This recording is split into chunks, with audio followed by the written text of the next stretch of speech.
Good evening, and welcome.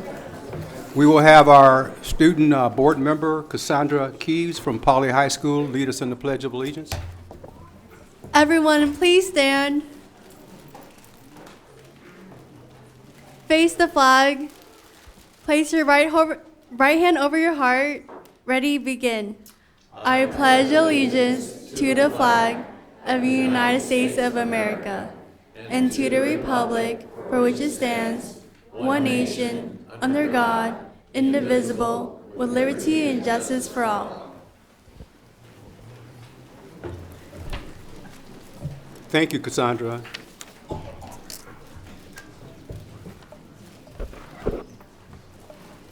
We welcome those who are here for purposes of addressing the board at the proper time and in the order of their request. For those who have not already submitted a request, we have provided forms in the back of the room and also have additional copies here in front of the Assistant Secretary's position. If you wish to speak during the meeting, please fill out a form indicating your name and the agenda item you wish to address. You may also make a request to give testimony on an item not listed for discussion today. However, full discussion on any items not listed on the agenda will have to be delayed until such time as the item can be publicly posted in advance as a regular agenda item. If you wish to ask questions, please address them to the chair and not to individual members of the board.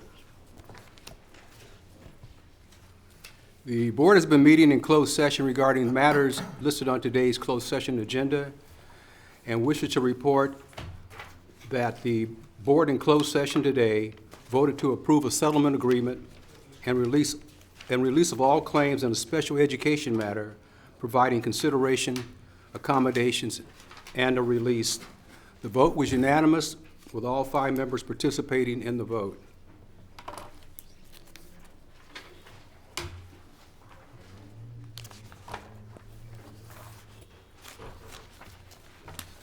Public hearing, there is none.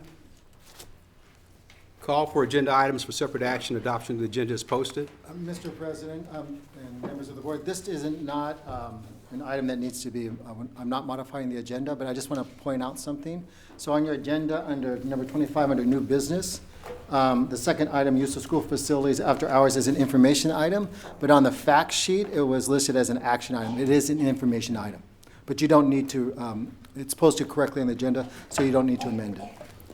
Thank you, Chris. Further discussion? I'm sorry. What's the motion? I'm sorry. Approve the. Just approve? Yeah. Okay, Approval taking, of the taking. agenda. Second. All right. It's been moved and seconded. Discussion?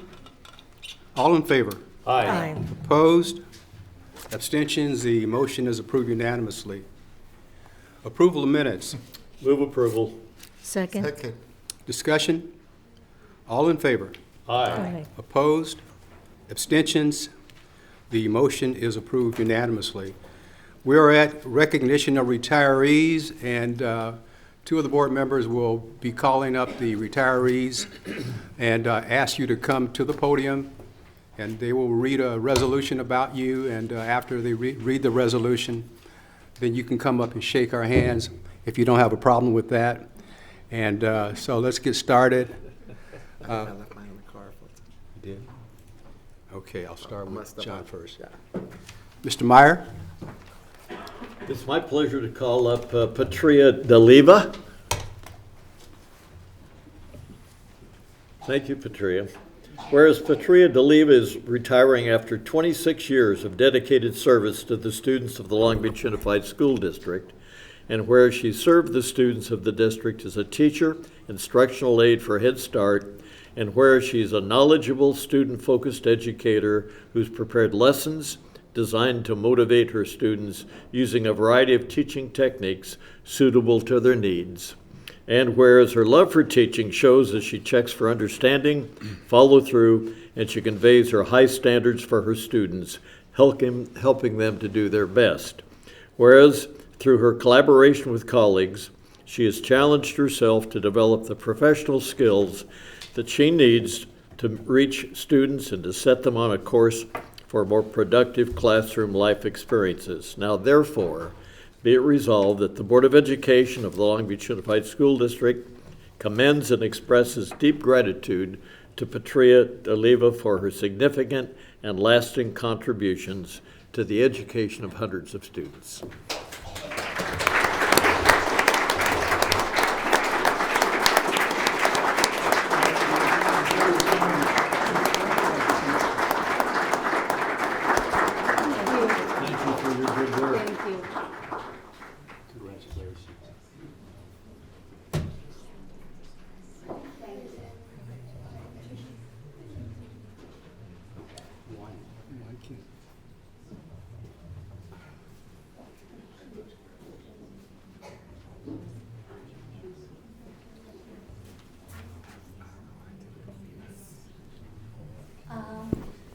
I would like to thank this district, one of the best districts, opening a door for me. And 28 years with working with the district, it's been a pleasure and an honor to me. And I thank you for opening the door for me in my career. Thank you. Thank you.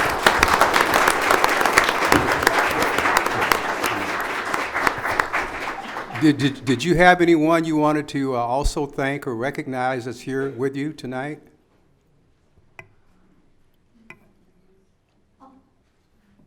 This is my daughter, a former Bernie, Okay. Stephen, and Polly. Can I get you back up to the microphone? I have a two daughter that's I'm a proud of a student of Long Beach Unified School District. I started as a parent at Head Start program just looking for a preschool for my two daughters. My first daughter, she was at Bernie, and then Stephen, and then also Polly graduate. And my second daughter is also in Bernie, Stephen, Polly, and Cabrillo. But it's so sad that my daughter died October the 10th on a motorcycle accident on Phuket, Thailand. That's why I decided to retire, because this is one of her wish that I will retire early. So I know she's happy because her wish was granted that I retired this early. That's why I'm thankful for this school district that gave me the opportunity to become a successful mom, and now I end up to be in the program for 28 years. Thank you so much. Thank you so much, very much.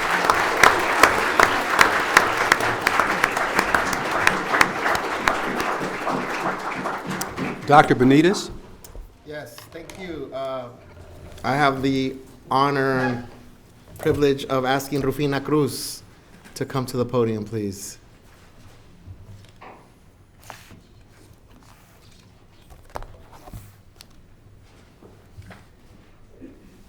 Okay, whereas Rufina Cruz is retiring after 19 years of dedicated service to the students of Long Beach Unified School District, and whereas she has served the students of the district as a teacher for child development centers, and whereas she has designed her lessons to make sure each student had the opportunity to thoroughly absorb the subject matter of her classes, and her outstanding rapport with students helped them to achieve at high levels as they learn to become better thinkers and problem solvers.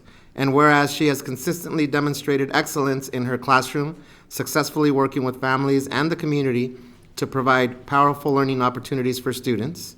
And whereas she is a flexible and capable teacher who skillfully adapted and modified routines and schedules to meet each child's individual needs, and her responsiveness to the specific circumstances of each learner greatly improved outcomes for her students. Now, therefore, be it resolved that the Board of Education of the Long Beach Unified School District commends and expresses deep gratitude to Rufina Cruz for her significant and lasting contributions to the education of hundreds of students. Sorry.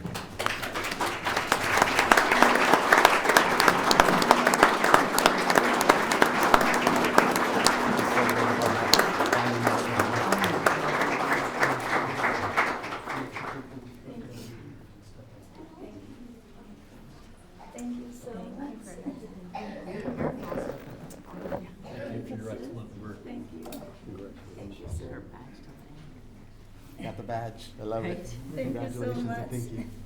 Thank you so much for your work with our little ones. Here's that. I worked hard to bring this down.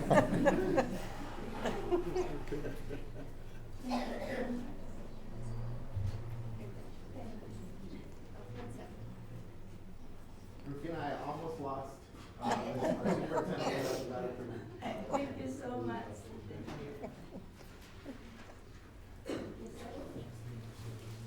It's a very pretty dress she's wearing.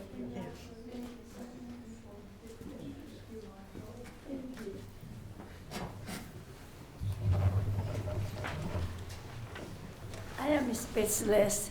I would like to thank Long Beach Unified School District for giving me this opportunity. This is my second country. I am from the Philippines, and I'm so happy and glad that I have gained so much experience working with Long Beach Unified School District. I started as a school instructional aide for the educational handicap, and then I became a teacher for preschool children, and I love my kids. I would like to tell everybody that I gotta miss my children. I don't want to retire. I miss my children. I love them so much. I would like to thank my superiors, my director, my CTs, and all my co-teachers, and all the aides in our school. Thank you so much. God bless you all. Thank you. Thank you very much. I'd like to call on my fellow school board member, Diana Craighead, to introduce our next speaker. Yes. Is Violetta here? Did she make it this evening? Say it again, Diana. Violetta Escobar? Okay. We'll come back to our student speaker. And for the retirees, you have the opportunity now to go out and celebrate with your family and friends, or staying here with us as we run our board meeting. We'll leave that decision up to you.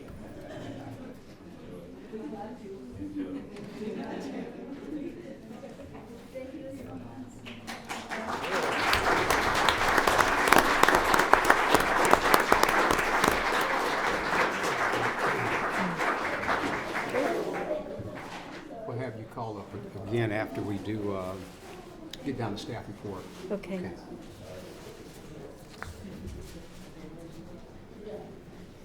Okay, we are now at public testimony on items listed on the agenda.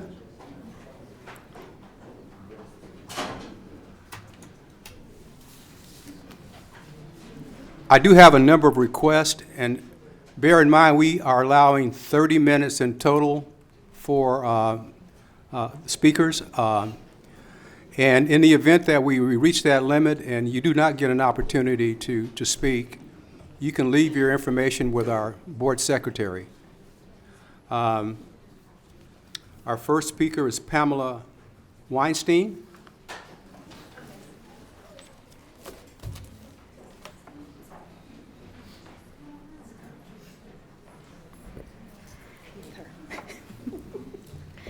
Hello, executive staff and board and Superintendent Steinhauser. We're here to thank you and acknowledge that you have put a Green School Operations Resolution on the agenda tonight, and we wanted to thank you for your support of that. We're happy to bring this green movement to the district. We are planning our Green Summit, which is on November 16th, and we have over 100 district employees and another 30 parents and students coming. And there is still time to register if anybody's out there who's still interested. One thing we wanted to address that is not on the resolution is we were hoping to see something in the works for a coordinator for the district, a sustainability coordinator, so that we can make sure that all of our effort is moving forward. Thank Can you. we? Any other comments? No. All right, thank you so much. All right, thank you. Thank you, appreciate it. Can we?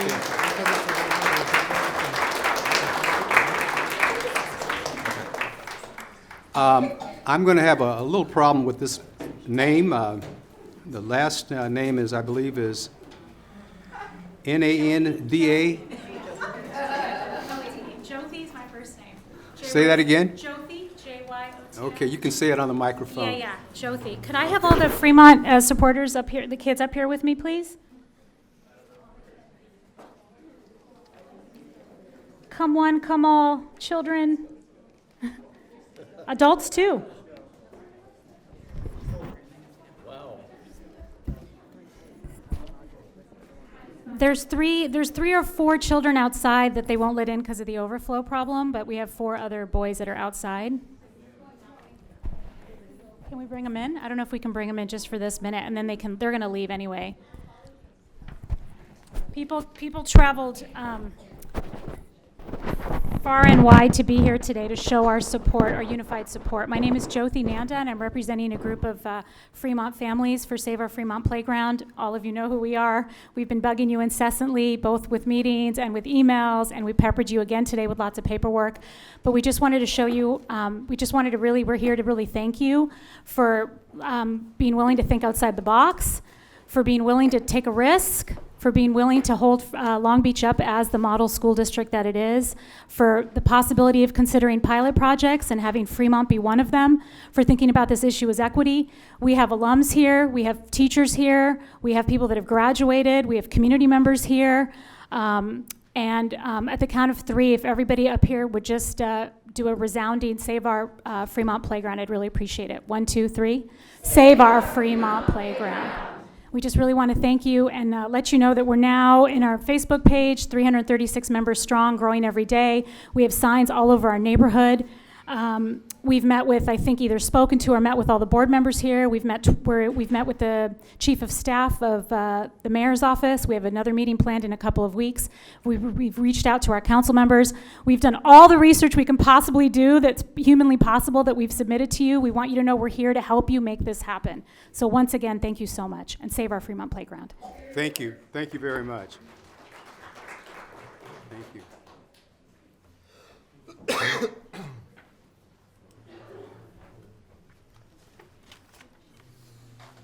Harit Trivedi.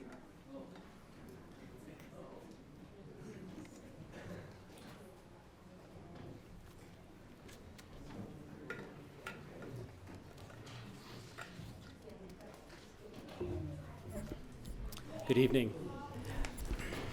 My name is Harith Trivedi. I'm a parent of 2 Fremont students. I'm also a neighbor of the school and have been for the last 20 years. I also work as a lawyer in local government in Los Angeles. I've worked on Los Angeles City and LAUSD issues, so I'll come here with that perspective as well. And I genuinely appreciate your engagement on this issue. We've had a chance to speak with many of you and with district staff, so we genuinely appreciate your engagement here.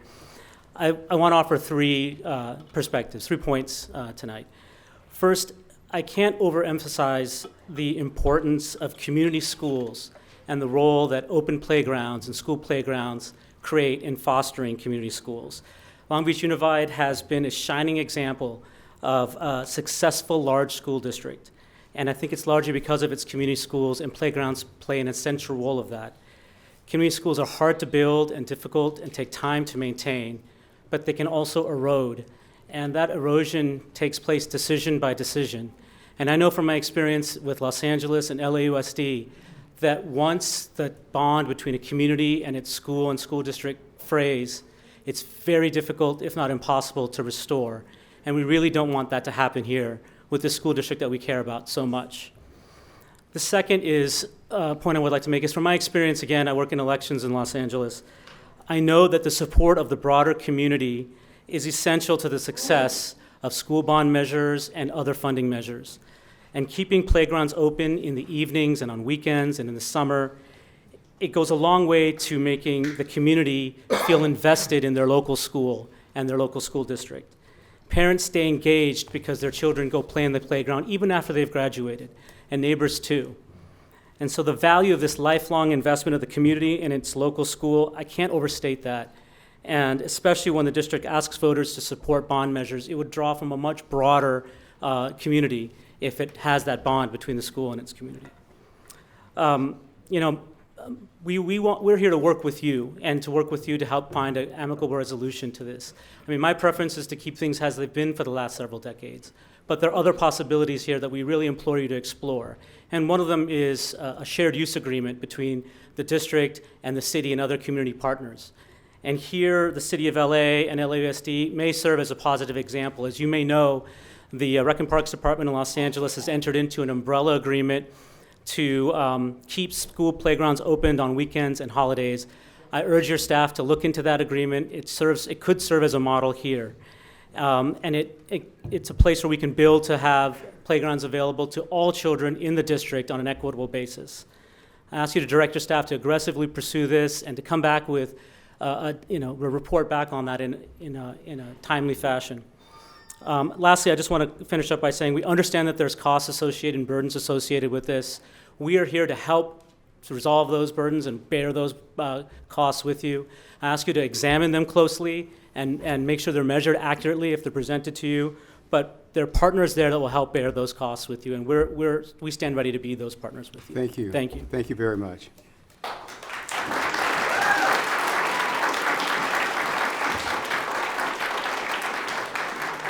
Peter Matthews.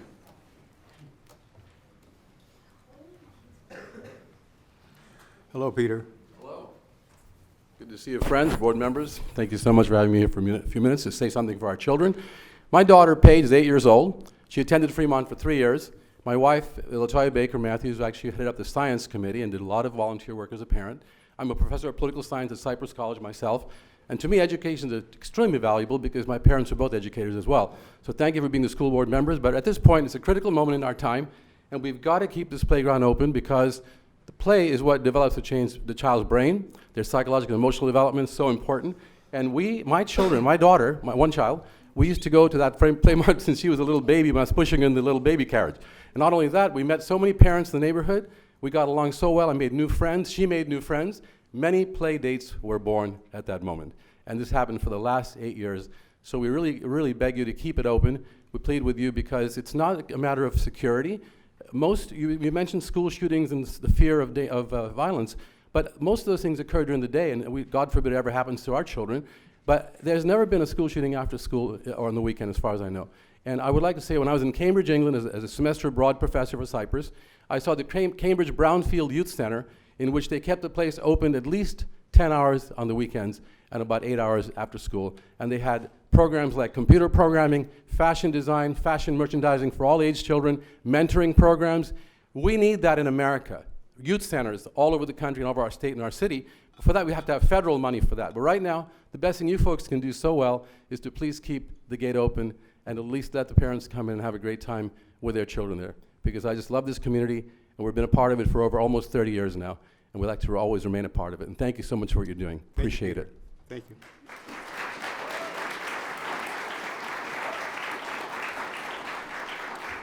Jennifer Perez. Jennifer Perez.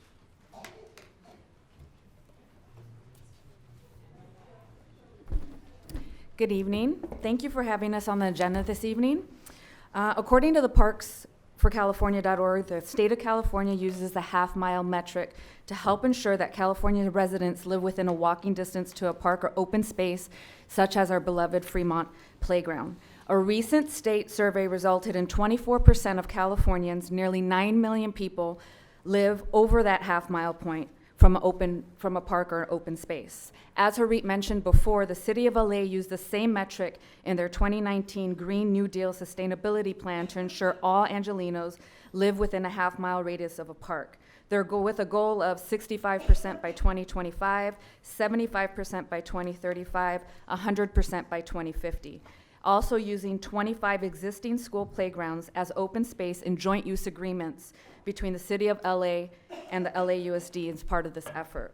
Hopefully, this can be a model or for a pilot program for the City of Long Beach as well.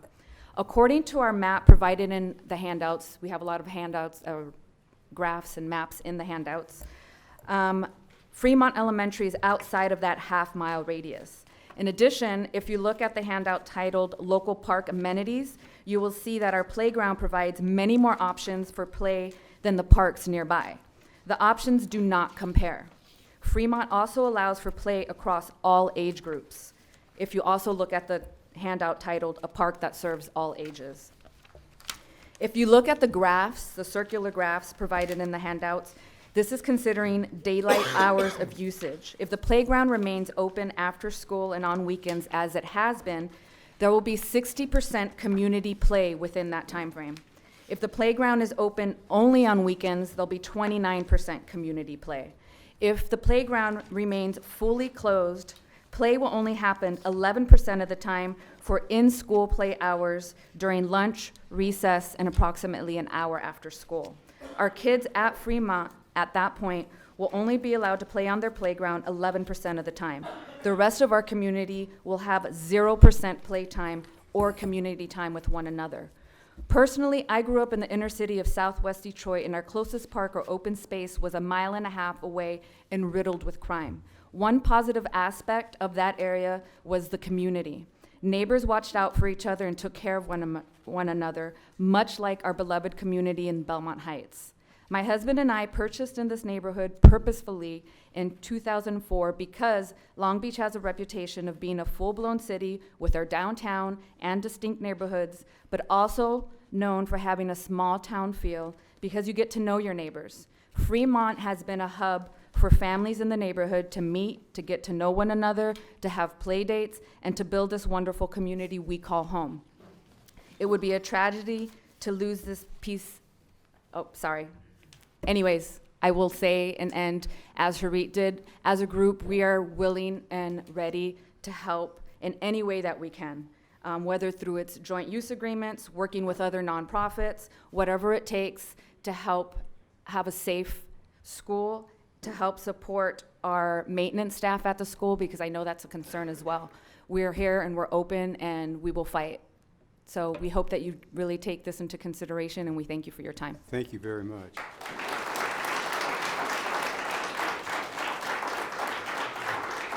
Gina Calderon?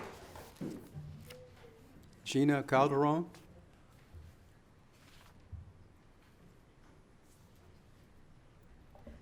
Hello, my name's Gina Calderon. I am a Fremont parent. My daughter's in 5th grade, my son's in 6th grade, who also attended Fremont.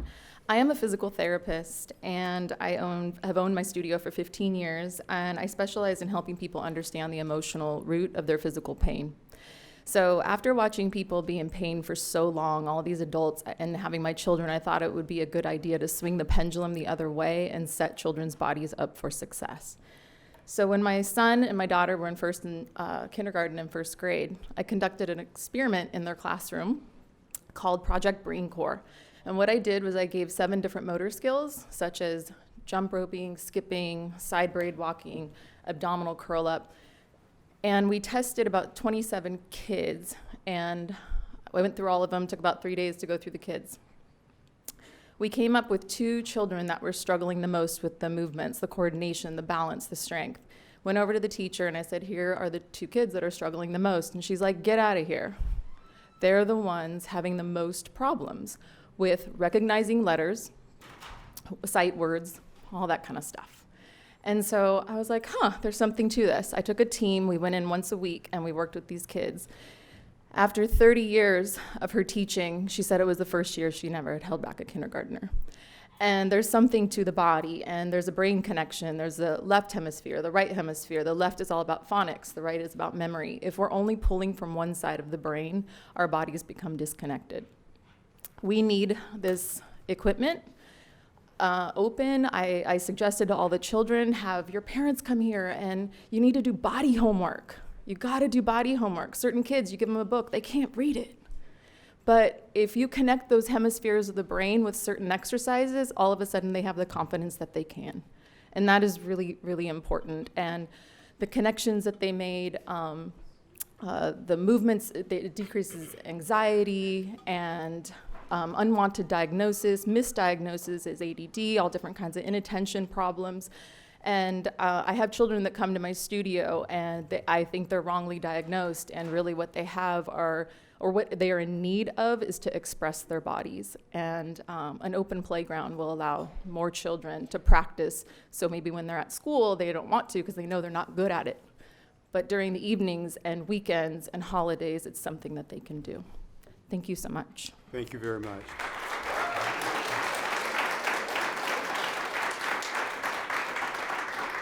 Lilia Ocampo.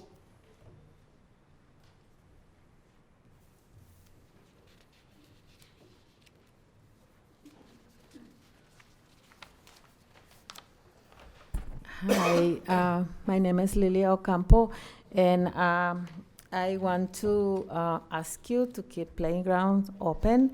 As somebody stated before me, playgrounds are where people meet each other, make long-time friendships, and make community, create a bond, and take care of each other. When you get to know somebody, you see her kid on the street, and you see, oh, it's somebody's kid, and oh, hi, are you going to your house? Where are you going? So it's kind of taking care of each other. It helps to create relationships.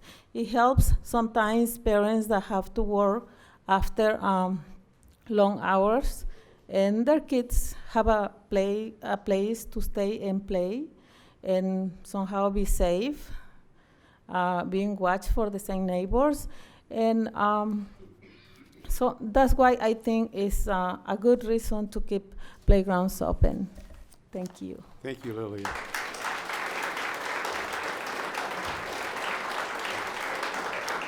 Andrea Waiter. Andrea Waiter.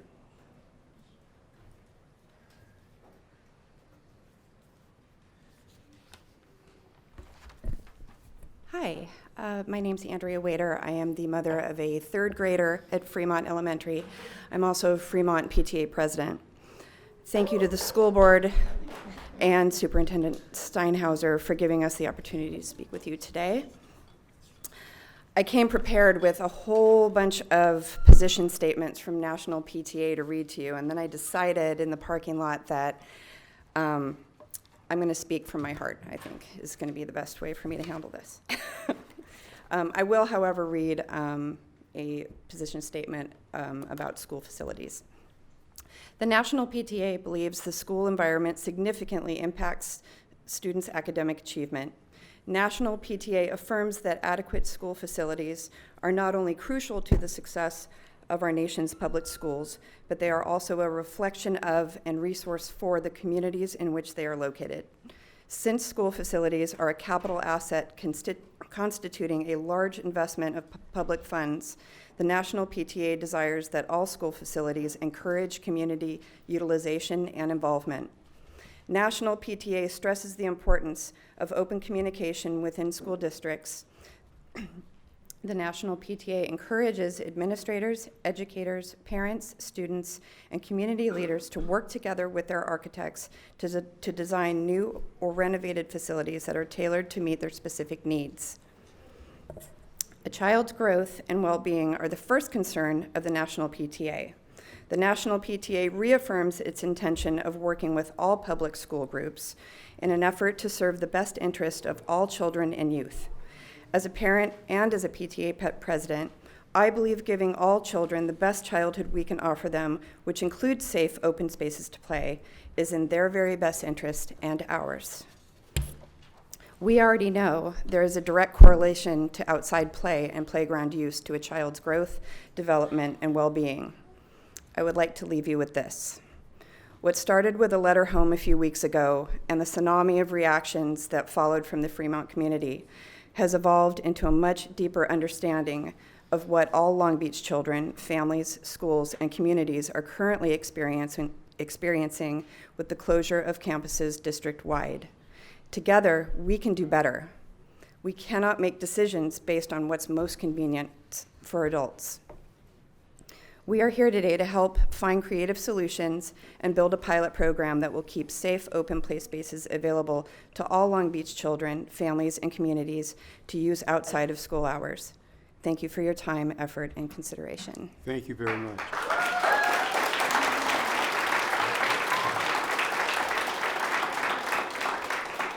Herlinda Haru. Herlinda?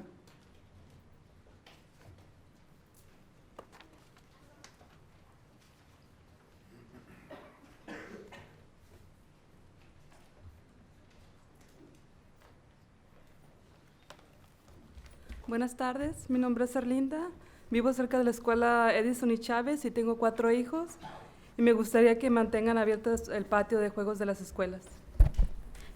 Good evening, my name is Erlinda and I live close to Edison and Chavez Elementary School and I have 4 children and I would like to keep the playgrounds open at the schools. Para que tengan lugares seguros y que estén familiarizados con ellos y las familias puedan disfrutar después de escuelas y cuando están de vacaciones. And this is so the children have a safe place to learn, a place that they are familiar with, and that where they can spend time with their families. Hace 3 años a la escuela Chávez pusieron una barda, fence.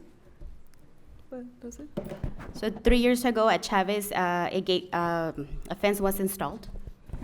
Y no se puede usar las canchas, son 4 para jugar, 2 canchas de básquet que no se utilizan y nomás una está afuera.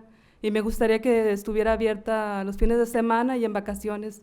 Y me da gusto que la escuela Freedom está luchando para que esté abierto el patio, porque es muy necesario, porque nuestros niños están en la televisión, en el teléfono, en la computadora y necesitamos sacarlos afuera. Gracias. So Edison has 4 basketball courts and they're not being utilized. So I would like for them to be utilized. So if we could keep those open. Also, I'm glad that Fremont is fighting to keep their playgrounds open because we need to get our kids outside to play instead of them watching TV all day or using the phone.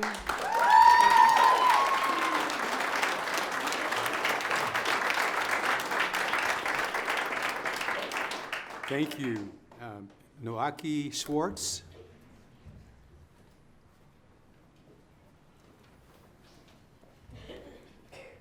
Good evening, board members. I'm here with a letter from one of the teachers at Fremont, Shelley Edwards, who's been there for 25 years.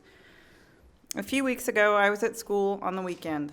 As I walked on campus, I said hi to the moms drinking coffee at picnic tables and noted them watching their kids ride bikes. At the kickball court, there were about 8 sets of parents teaching their kindergartners how to play kickball.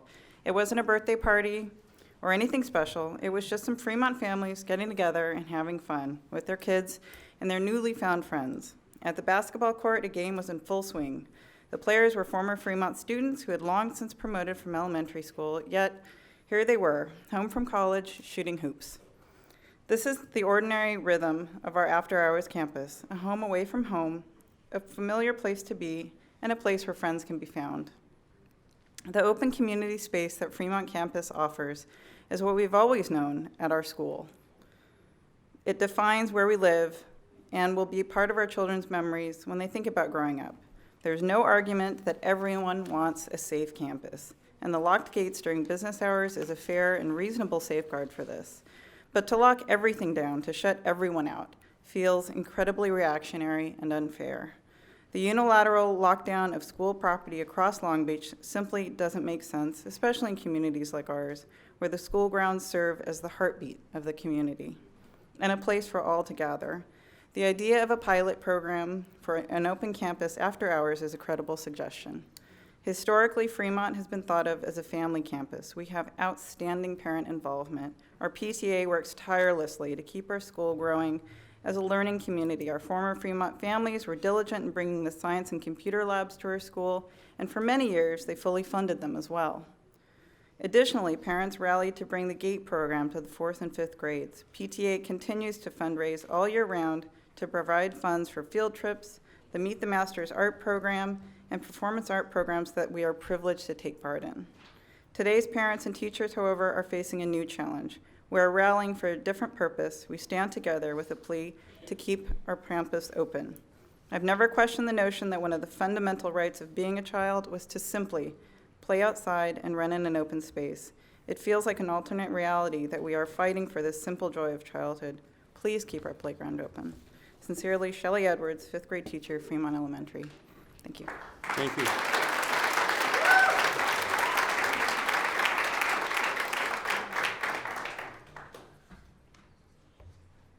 Kara, is it Malia?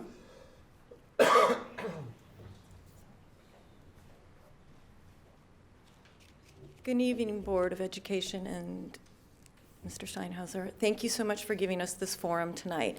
I come here to talk about investment in my 3 minutes, and it starts with a personal narrative. I was born and raised in Long Beach. I went to Fremont, I went to Jefferson, and I went to Wilson. I am now a real estate developer in Long Beach, and I teach at the School of Public Policy at USC. My kids go to Lowell and Rogers. I've watched my daughter learn how to roller skate at Fremont. I rode my bike for the first time at Fremont 40-some years ago, and my son plays basketball there. All this to say, these are our social infrastructures in the city, such as libraries, parks, open campuses.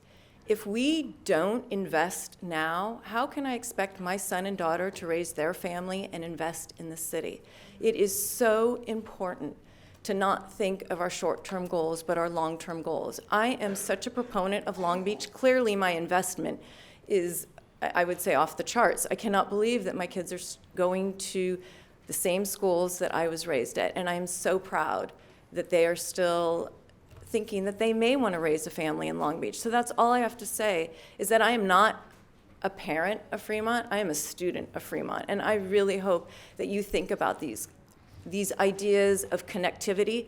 These campuses are our social glue. It is connecting our families together. And if we don't have that, where's our investment? And why would we continue to work and live and play in such a fantastic city? Thank you for your time. Thank you very much.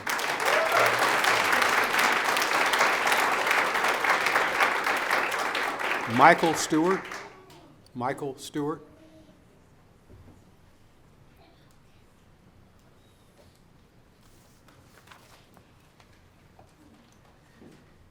Good evening. Thanks again for giving us an opportunity to speak. A lot of people have said a lot of things. I don't think anybody here questions the value of parks.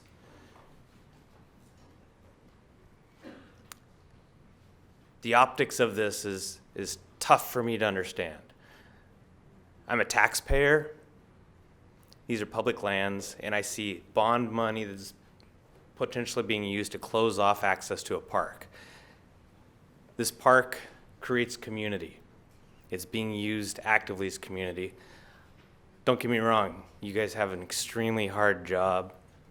I respect the complexities of many issues. This is a tough issue.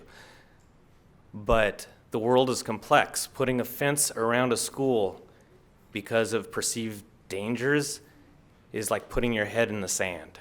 We need to find a way to solve a problem so that people can play. Kids need to be able to play. It's really simple. I'd like to find a way to work for fixing this. I'm going to keep it short. Thank you. Thank you.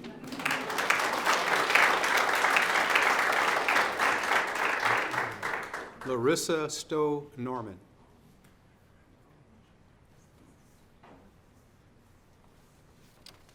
First of all, I just want to thank you all for putting this item on the agenda, because we are so passionate about this as a community. Speaking for myself, I'm going to speak from the heart too. I have a daughter that we adopted at birth, and we noticed right out the gate from a very young age that she had some challenges. And so we took her to Dr. Amen, who does brain mapping, and we're told that she has ADHD. You can actually see it in the brain. And that she also has a mood disorder that if we don't really work with her could turn into a very challenging, for her in her lifetime and for all those that she connects with in her lifetime, could be challenging for all of us. And one of the things that makes all the difference in the world to this kiddo is play. I can't stress how important it is for this little one to get to run and to use those monkey bars and to have normal connection with other kids. The time at school isn't enough. She's not a child that exceeds right away scholastically. In fact, I had my conference with her teacher today, Mrs. Reed, and she is really challenged scholastically. And I'd love to talk to the parent that said that the body Okay, I want to talk to you. I want to learn about that because she is so challenged scholastically, but she thrives when it comes to getting to play on the playground and getting to connect with other children in that way. So I implore you, I know if my child has these issues, I can only imagine what is going on in other people's homes behind closed doors with their kids as well, and the challenges that they're facing. But what I do know is, like others said, connection. When we have a place to connect with each other, our brains grow, our ability to succeed in life flourishes from connection. We know that major breakdown happens with drug addiction, with alcohol dependence, not because it's a disease, but because there's a lack of connection. That's what we're finding now scientifically. So you take away these opportunities for us to connect with each other, for families to connect, for children to connect and play, and we're really asking for bigger problems in the breakdown of society itself. If society loses the ability to connect, our society will fall. So this is big, and all of you, are playing such a huge role. This is an important time where we can choose love rather than fear and connection. Thank you. Thank you.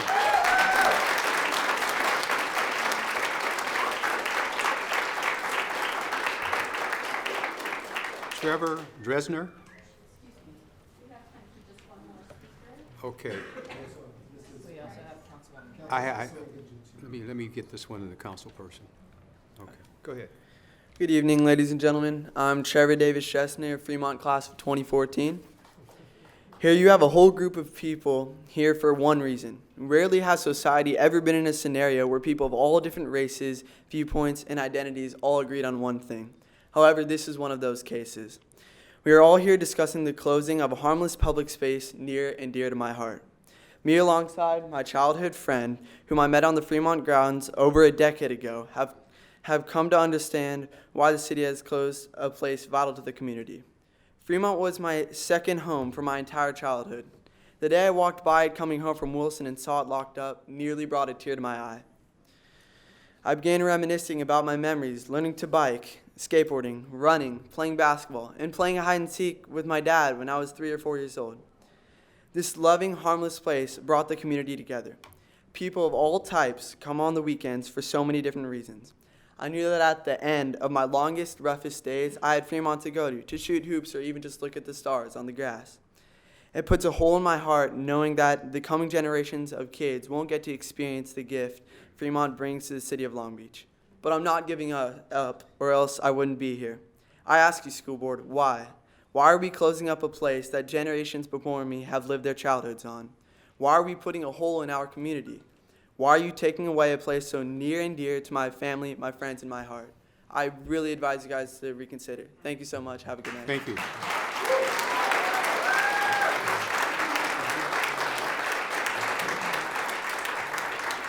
I'd like to call up the Honorable 3rd District City Councilwoman Susie Price.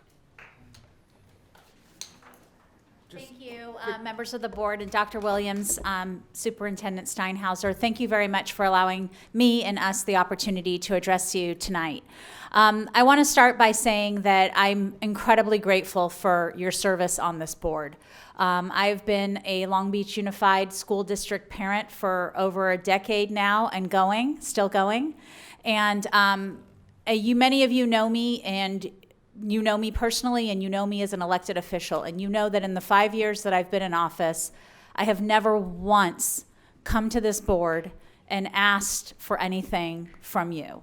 I have never once challenged anything you have done or any policy that you have set publicly or otherwise. I'm so grateful and supportive of the work that you do for all of our children, including mine.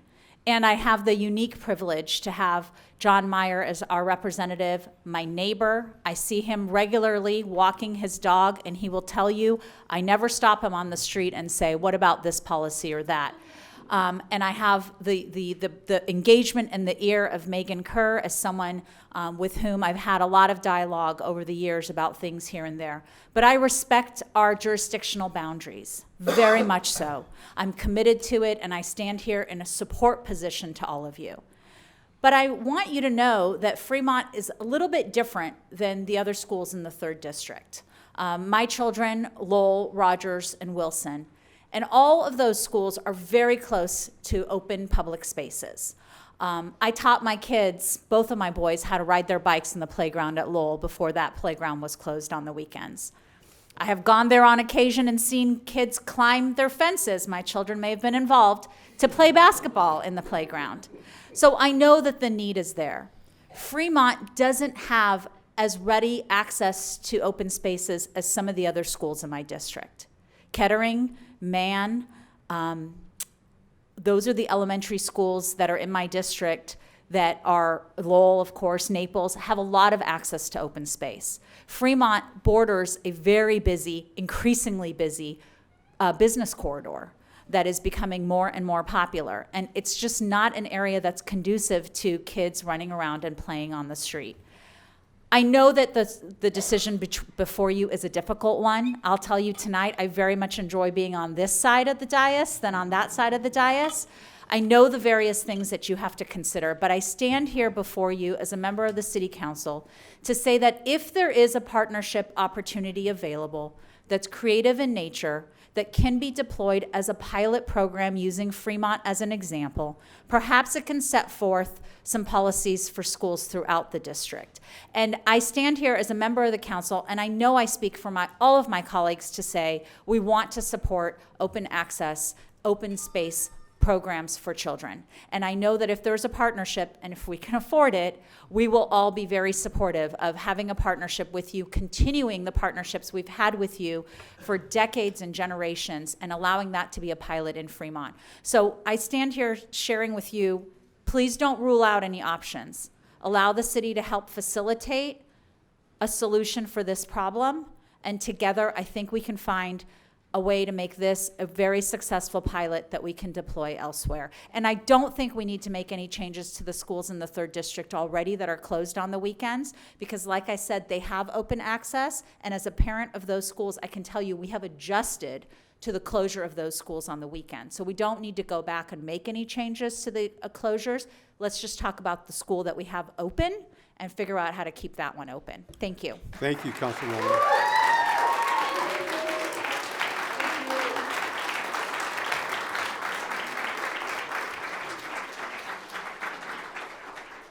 We want to thank you all for your comments and really your concerns about this issue. And that issue will be addressed later on the agenda. Thank you all very much. We will now call on Diana Craighead once again to see if our student is here.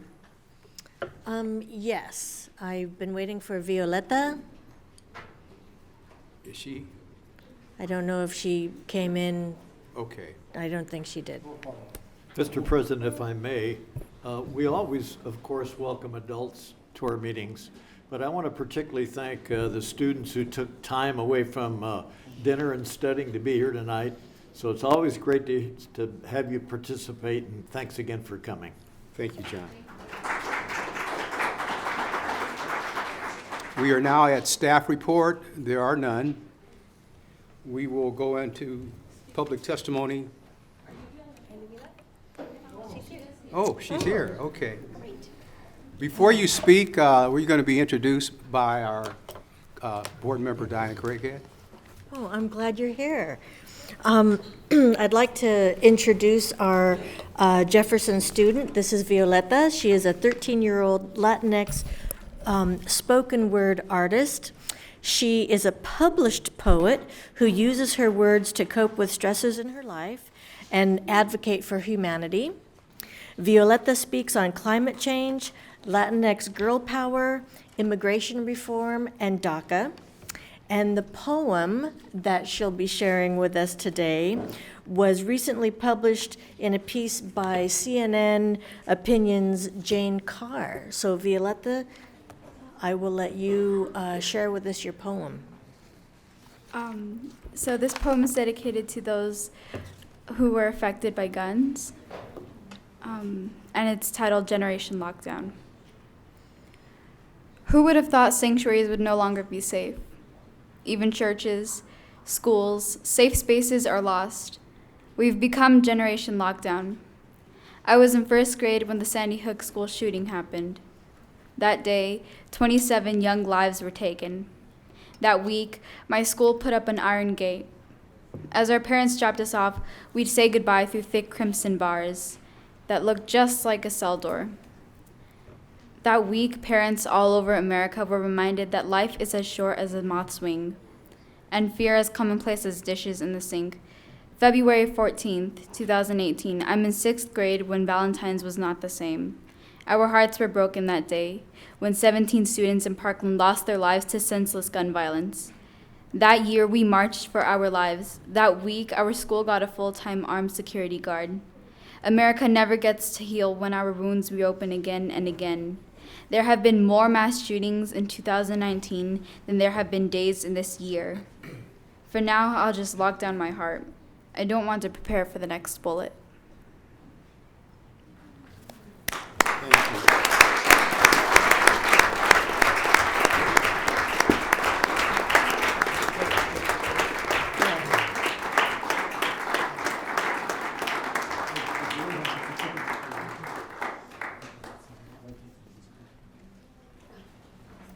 Thank you for being here and sharing that with us tonight. And we're going to have you go around and shake everybody's hand. Yeah. Well done. I'm a former Jefferson student myself. So very nice, very nice. Thank you very much. Thank you for that. Thank you for being here.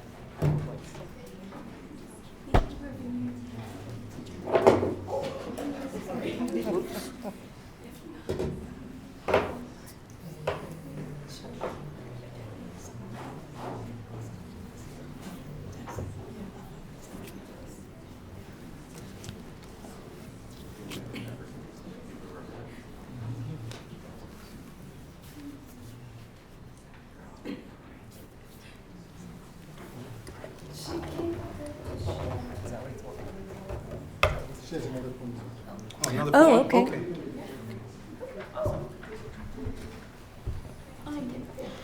So this next poem is titled Mermaid Goddess. With so many safe spaces lost, this poem reimagines the Little Mermaid in today's polluted waters. I shimmer like Hawaiian oceans, speak every language of the sea. Lenguaje de sal y perdón, tongue of salt and forgiveness.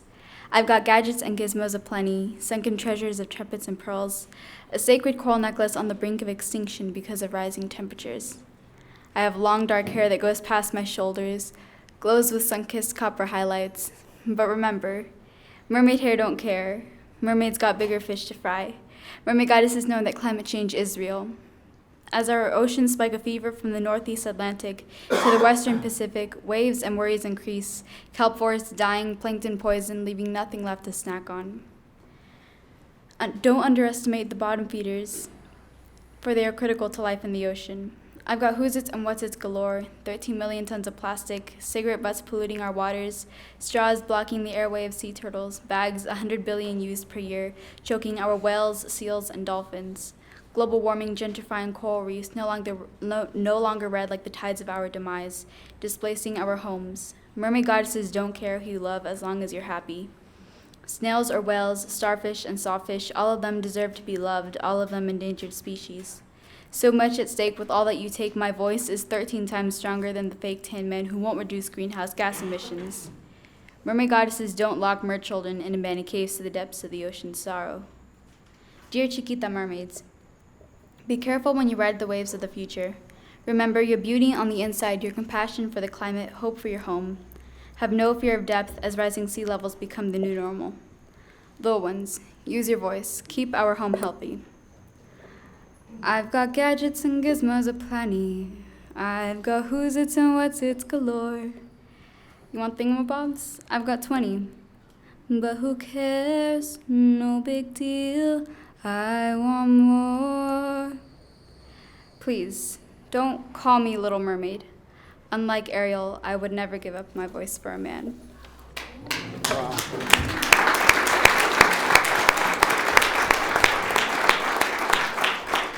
Do I have time for one more? Go ahead. You're on a roll.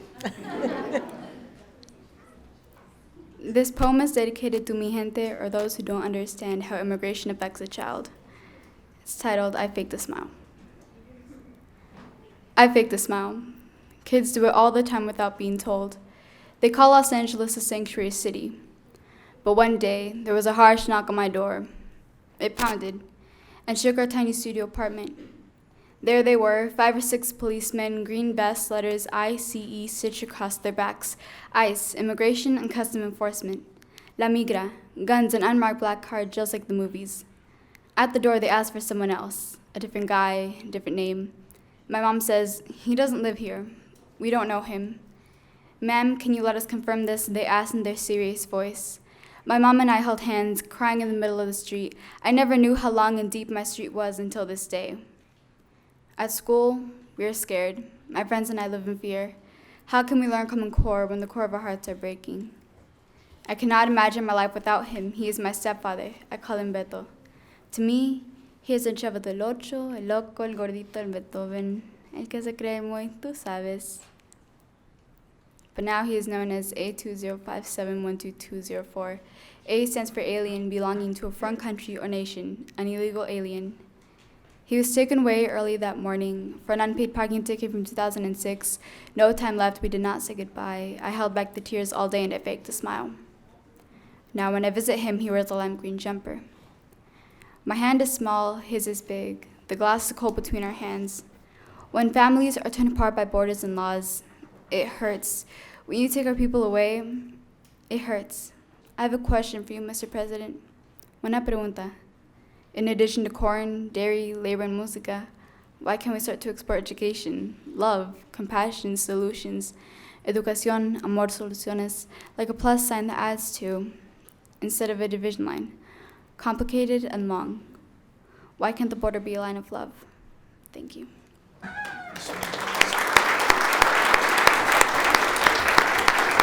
Stay right there. Stay right there, young lady. Stay right there. Stay right there. I'm sure that we got some comments from my fellow board members here. Anyone? No, go ahead. Okay. Meg? I think we're all taking a breath up here. Thank you so much for your voice. It's been a rough couple of days, a rough week in our city, and there's a lot of sadness seeped into all of us, and you express it so beautifully, what we face in the midst of sadness. So thank you for coming. Thank you for using your very strong voice. It's a gift tonight amongst the sadness, and it's a gift to us in this district. So, wow, I'm just super proud to know that I work for the district that you go to school in. So thank you for being here. Thank you, Board Member Kerr. Absolutely.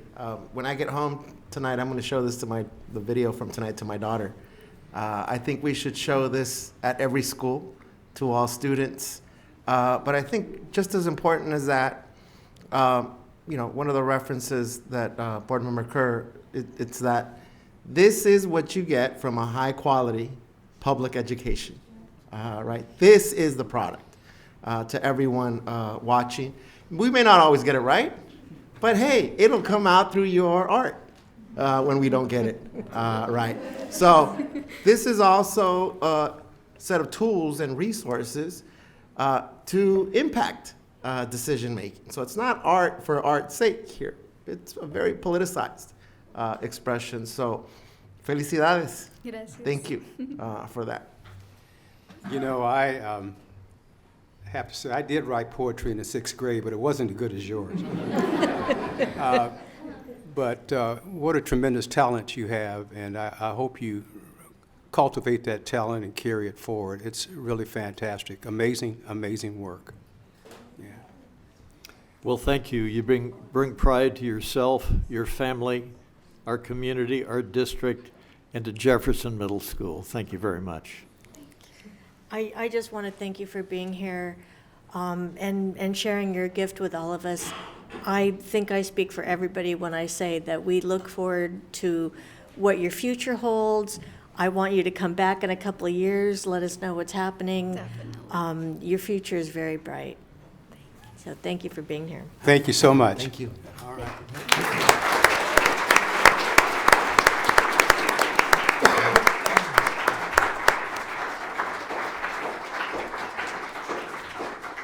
That was well worth waiting for. We are now at public testimony on items not listed on the agenda. I don't have any request. We'll move to business items, personnel. Mr. Meyer. Thank you very much, Dr. Williams. I present the following proposed actions prepared by the Assistant Superintendent of Human Resource Services, approved and recommended by the Superintendent. Appointments 154, leaves of absence 7, abandonment of position 3, termination of service 1, resignation 16, retirement 7, abolishments, lack of work or lack of funds 1, amendments 1. Certificated personnel, appointments 49, in-service changes 65, leaves of absence 3, retirements 4, amendments 1, and I move approval. Second. Discussion? All in favor? Aye. Opposed? Abstentions? The motion is approved unanimously. Mr. President, before you move on, you just approved an appointment of David Miranda, who's the new Executive Director of Facilities. I believe he's in the audience. Is he in the audience? So, sir, why don't you come up here so everyone can see who you are and they can, you can introduce yourself. Absolutely. My name is David Miranda. So Dr. Williams, members of the board, Superintendent Steinhauser, pleasure to be here. Very passionate about school facilities and school facility issues. And really just thank you for the opportunity to be a part of your team, and I look forward to working with Long Beach Unified. Welcome, David. Thank you. Welcome. Thank you so much. Board authorizations. Move approval?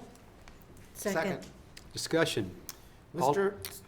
Go ahead. Mr. Superintendent, can you take us through sort of the process for board authorizations and why this is needed?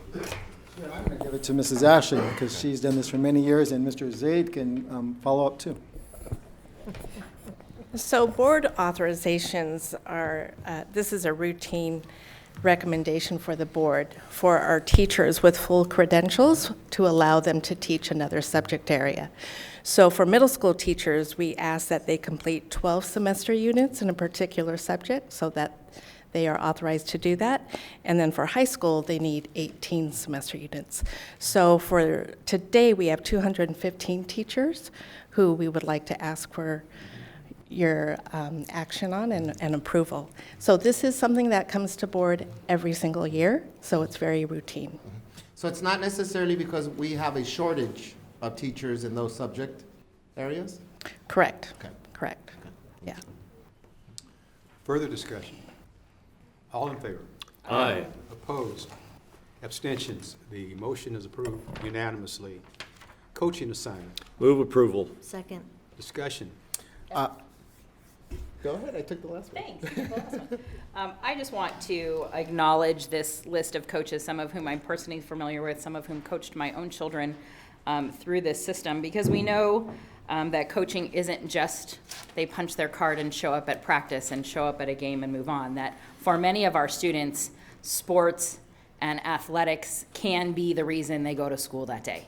And it could be the reason that they get through the day and get through high school. So to our teacher coaches who are especially valuable of having extra eyes on their students on campus and their athletes throughout their day, I really want to thank the coaches and the people who step up to be that extra person often for our kids at the high school level, because the work is sometimes immeasurable and thankless. So thank you.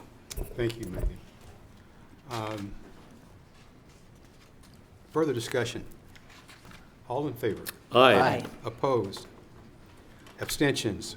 The motion is approved unanimously. Instruction? Move approval. Second. Discussion? All in favor? Aye. Opposed? Abstentions? The motion is approved unanimously. Finance report A. Move approval. Second.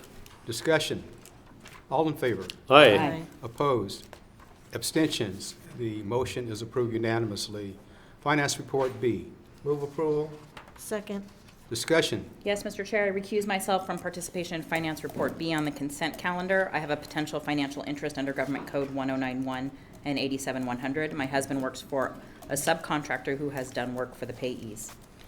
Further discussion. All in favor? Aye. Opposed? Abstentions? The motion is approved, 4 votes to 0 with 1 recusal. Business Department report. Move approval? Second. Discussion.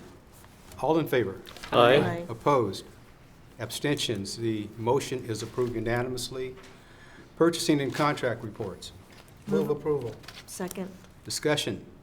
All in favor? Aye. Opposed? Abstentions? The motion is approved unanimously. Other items, superintendent items, the Williams UCP first quarterly report. Yes, this is something we have to do every quarter, and there are no complaints, and this is just an information item. No votes need to be taken. Thank you very much. We are now at unfinished business. There is none. New business. Board Policy 3510, Green School Operations. Move approval. Second. Discussion. Yes, is it possible to have a brief report on, I know Mr. Rising potentially, we talked about it in the business meeting, about what this policy is and isn't and how it came to be? Thanks. Absolutely, thank you very much.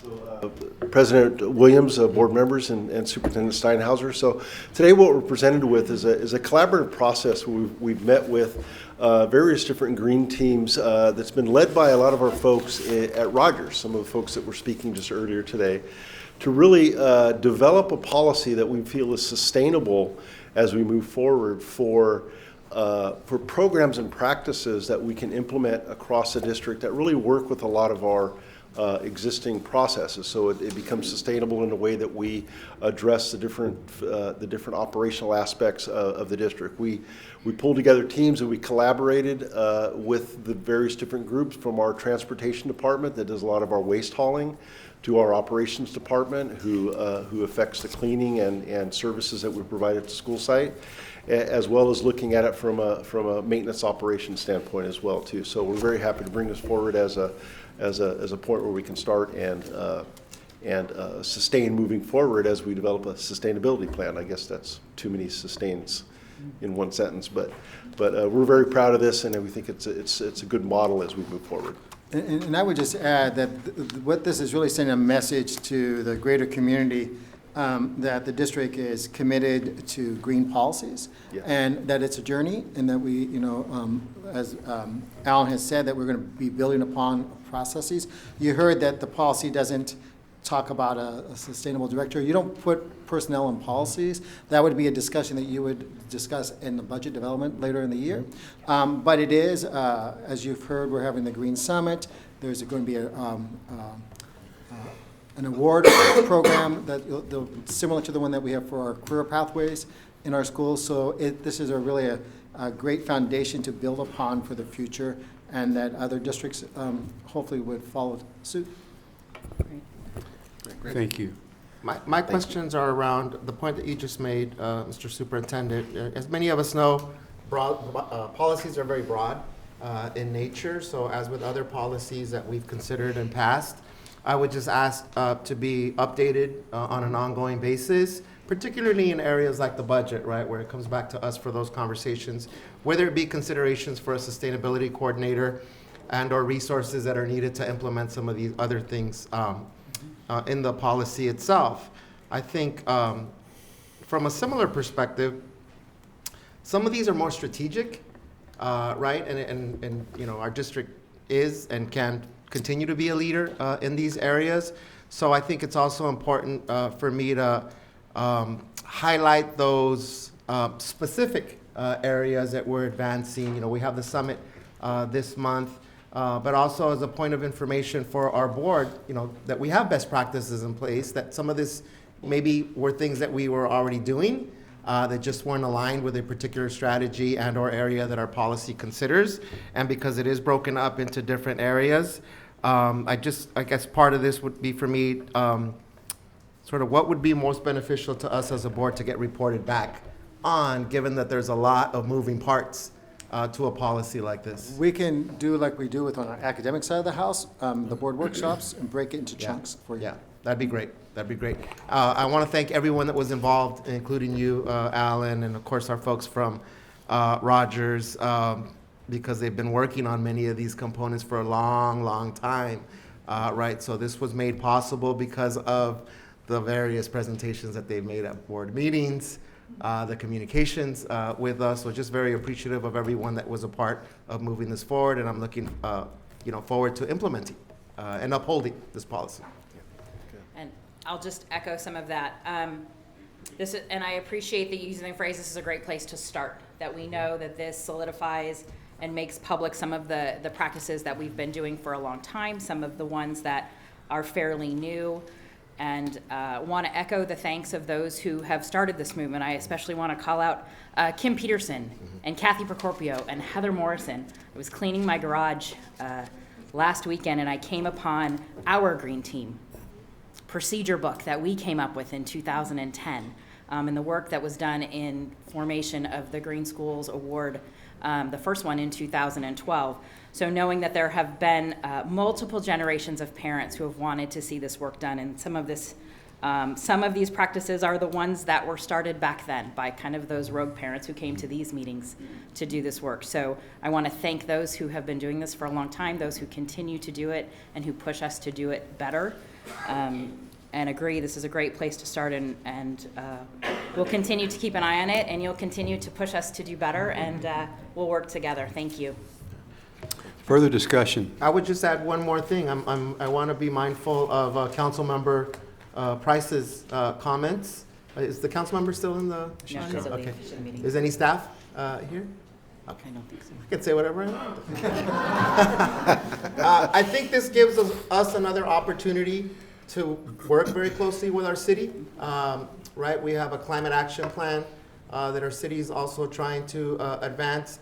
And, the shared use, joint use agreement piece of it is certainly important, as it was referred to in terms of schools hours.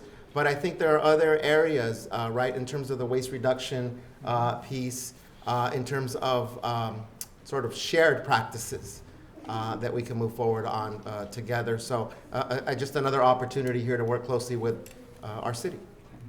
And I am completely blanking on the name of the parent who worked at Twain Elementary who really even did work, Lisa McCarthy, before Kim and Kathy and all of that and that crazy cohort back in 2007, 8, 9. So thank you for that historic work. Further discussion? All in favor? Aye. Opposed? Abstentions? The motion's approved unanimously. We are now at use of school facilities after hours. Chris? Yes, thank you, Mr. President, members of the board. Letitia will pass out to the members of the audience copies of the presentation that I'm going to go over. While she's doing that, before I get started, I just want to make a few comments. First of all, I want to say thank you to everyone that spoke. One great thing about Long Beach Unified is that the board and staff are listen and are committed to what's best for students. We never make decisions what's good for best for adults, because we strongly believe if it's good for a student, it's going to be good for adults. So I want that to be noted. So I'm going to share board some slides. They're going to be very simple. And then if you could hold your questions to the end of the presentation, then we can go from there. So before I do get into the slide presentation, Long Beach has a rich history of joint projects with the City of Long Beach, the City of Lakewood, as well as the City of Signal Hill. We have actually joint use agreements with all organizations, and so that's really, really important. So the first one, I've been asked by many members of the audience, as well as in the community. The districts we've had closed campuses for probably 25 years. I was a principal of a closed campus in 1990. So the question is, well, what are the calls for service? And for those who don't know, we have our own school safety department, and these individuals, they're small but mighty. team. They actually keep our schools safe during the school day as well as the non-school hours. So I just wanted to give a comparison over the last 5 years of calls for service. And so we look at things such as vandalism, trespassing, and I don't want to be Mr. Downer over here, but I was a student in the school district starting in 1963. Went to Bryant, Jefferson, and Wilson. Skateboards, bicycles, razors, scooters have never been allowed on our campus, and there are big signs all over that say that. So that's why you see skateboarders here. Neighborhood complaints about noise, burglary, attempted burglaries, and property damage. So these are all, both of these are examples of when neighbors call us to say there's a problem at School X. I'll give an example. I walk about 5 to 6 miles 6 days a week, and one of my routes is around Minigant. And one day when I was walking, I saw some of our middle school students from Stanford skateboarding off the top of our ball shed, which is unacceptable and very dangerous. And so you could imagine when I walked on campus in my sweaty t-shirt and I had to tell them they had to leave, they asked first off who I was, and so I explained to who I was. And then at the same time, young students were on a mini bike. Number one, they should be riding a mini bike at age 12. But so we do unfortunately have issues that we have to deal with. Stevenson, on the other hand, is a school that's been closed for many, many years. And you can see we still have vandalism, we still have trespassing, but there are reductions. So I wanted to give you the next slide I'm going to go is going to talk about calls for service. And if you have the handout, it's better to look at the handout. The district is divided into 4 quadrants, area A, B, C, and D. And the dividing line between the north and the south part of the district is the 405 freeway for this purpose. And between the west and the east is a Cherry Avenue. So the majority of the schools in area A and in areas B have been closed. They're not all closed. They're all closed now, but they haven't always been closed the last 5 years. In areas C and D, there are schools who have been closed. For example, Riley Elementary School has been closed for many, many years, as well as Lowell, as we heard from the councilwoman. But they're not all closed. So areas C and D have more schools who have been open over the last 5 years. So the calls for service, again, for our school safety department, have been much higher in areas C and D versus areas A and B. We still have schools that have calls for service. Closing campuses isn't going to eliminate that. The one issue that we do have, and the reason that we have, when we close campuses, when we fence them in, we've closed them, is that unfortunately on the weekends, we have numerous situations of people doing things they shouldn't do on our campus. For example, our staff have to pick up needles. They have to pick up broken beer bottles and alcohol bottles.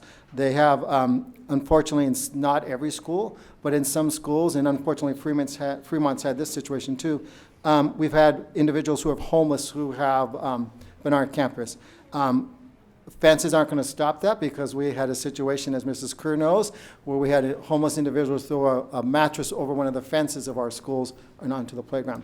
So, and we also have individuals, when the campuses have been open, who have allowed dogs on the campus, which we can't have dogs on the campus. So I share this with you just to give a context because nobody wants to not have play space for students. So I'm going to share with you some options that are that we're looking into that will come back to future discussion as well as potential others down the road. So option 1 is one that's currently there now. There's a thing called the community use permit. Individuals and groups can apply for this, but there is a cost to that because when we have to have someone open the campus, we have to have someone who's there in the campus, and it costs approximately $360 to $400 per day. It's really dependent on the individual because it's overtime for classified employees, and this is for an 8-hour day. Not all permits are 8 hours, so it would be paid by that.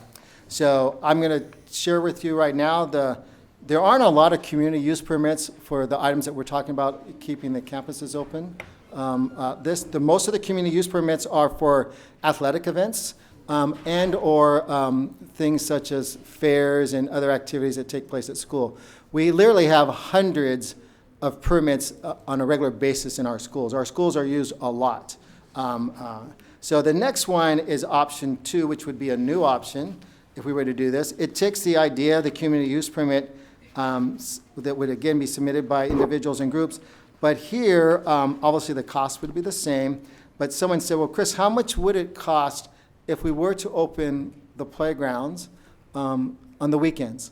And so there are roughly 37 weeks in the school. And so if you did 8 hours a day, it would cost roughly $1.8 million. That, and I'm sharing this big number with you because I have to give you the worst case scenario as your superintendent. This, what I looked at was if every elementary, K-8, and middle school were to implement option 2. There are roughly 63 of those schools. Knowing that every school is not going to implement option 2, but as individuals who are in control of the resources, you need to know what's the worst case scenario. So in that particular case, if we did it 2 days a week, it would cost the district roughly $900,000, and it would cost the schools roughly $900,000. Then the question was asked, well, what happened if we did it 1 day a week, for example, on a Saturday, or 4 hours? The cost is roughly in half. It costs roughly, if you were to do 2 days a week at each school on the weekends, $28,000 for the whole year. I did not, in any of these options, look at the option that we've been shared with by some of our members of the community of keeping the schools, having the playgrounds opened after hours. And the reason for that was that, as you all know, our schools are open roughly an hour after the close of each school day. So if it's elementary, it's going to be roughly, if it closes at 2, it would be roughly 3. If it closed at 3, it'd be roughly 4. There's supervision. And it is really important for the safety of our students to have supervision if we open campuses. I didn't give an example on the after hours because we have between 10 and 12,000 students in our after-school programs. We have a huge RAP program where our kids are on campus. We have Kids Club, which has roughly 1,500 kids. And we have CDC, which has an extended day, which with roughly 1,000 kids. I've received many calls and emails from staff who are concerned if these were just blanketed open, that their safety would be at risk because people could just come and go. Now, having said that, there's nothing prohibiting a school today that said, for example, if my school gets out at 2 o'clock and the school wanted to fund more supervision till 4 o'clock when the office staff went home, that they could do that today. So I did not include that in the scenario. We could look at that down the road. The next option is an option that many... Excuse me. Sure. Can we go back to this part where the district pays half and the schools pay half? So if we're talking about having the schools responsible for half the cost, then that money comes out of their own budgets and that's being taken away from something else? Yes. So, and it could be a variety of budgets. So if option 2 were to be implemented, so for example, a school could use their own school funding. They could use donations from outside groups. They could use PTAs. They could use PTOs, whatever funding source they chose to. But you're right. It would be school site resources that would be taken from something else that they were to redirect. Same thing here. So if we decide to do option 2, in the worst case scenario, let's just say 2 days a week, we as a collective group have to find a place where we would find $1 million, roughly, to fund this type of thing. And so the issue is, as we've talked about, is that if we're going to do this, we have to look at it because what you don't want to do is to build a program that's not sustainable. So, but we do want to give you the worst case scenario situations here. Option 3 is another option, and there'll be, I'm sure, many more down the road. But this sort of is building upon a program that we actually have a few programs with the city. So it would be to develop a pilot program as part of our joint use committee that we have with the city that would open one playground in each board trustee area. We heard from our speakers, and we've heard loud and clear from the board, equity is a huge issue. We cannot do anything for one part of the city over another part of the city. That's why if you look at option 2, I gave you, that's every school in the district in every area. Because we could not say, if we were to fund something as a system, it's only for school A and not for school B. So I give you the whole gamut there. Option 3 would be the same type of option. If we were to do option 3, I agree with the speakers and others who talk about a pilot, because number one, as stewards of the public dollar, we have to say, are these dollars being spent in the most efficient manner? And so if we were to do this, we don't know what the cost would be. I did have an initial contact with the director of the Parks Department to open these discussions, and they're open for discussions, just as our councilwoman had shared. But again, it's if they were to fund, and I would see if we were to do an option like this down the road, it would be a shared 50-50, deal. And again, with personnel there who could have supervised games and supervise our folks, because we all want our young people to have the best experiences and to use these play spaces in the most efficient and productive manner. If we were to go down this route, and we have to do some more homework to look at this, because first of all, a homework on option 2 and option 3, I need to survey the principals of the different schools to say, have you had requests from your sites to do this? If you were to pay, for example, would your site be willing to do this? It has to go through their site councils and their PTAs and other groups. Option 3, we need to get our committee together with the city and say, what could this look like? And I'm very thankful that we work with a city that is who thinks outside the box and who is a strong partner. And I'll give you 2 great examples. When you as a board decided, I think 4 years ago, to open our pools, which was a great thing, in a partnership with our city, we did that rather quickly, and that program has grown now to over 5 pools, and it's in the summer, and has served hundreds and hundreds of students and their families.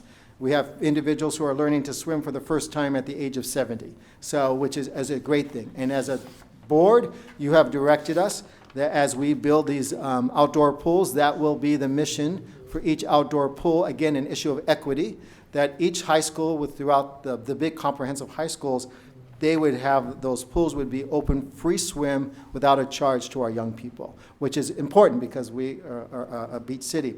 The other one is a program that we just started this last summer with the fire department through our joint use issue and the junior lifeguard program.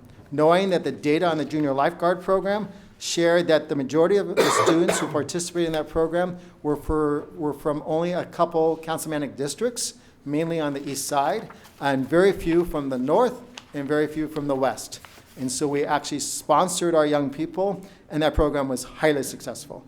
And so we are actually building on that program again for the summer this year, as well as a new program with our police department, still to be determined to come back to you. So I share that with you because I do believe that we have a very strong joint use partner in the city of Long Beach. The issue is looking at how much would this cost, when would it be, all the details, and we'd have to come back to you at a later date for that.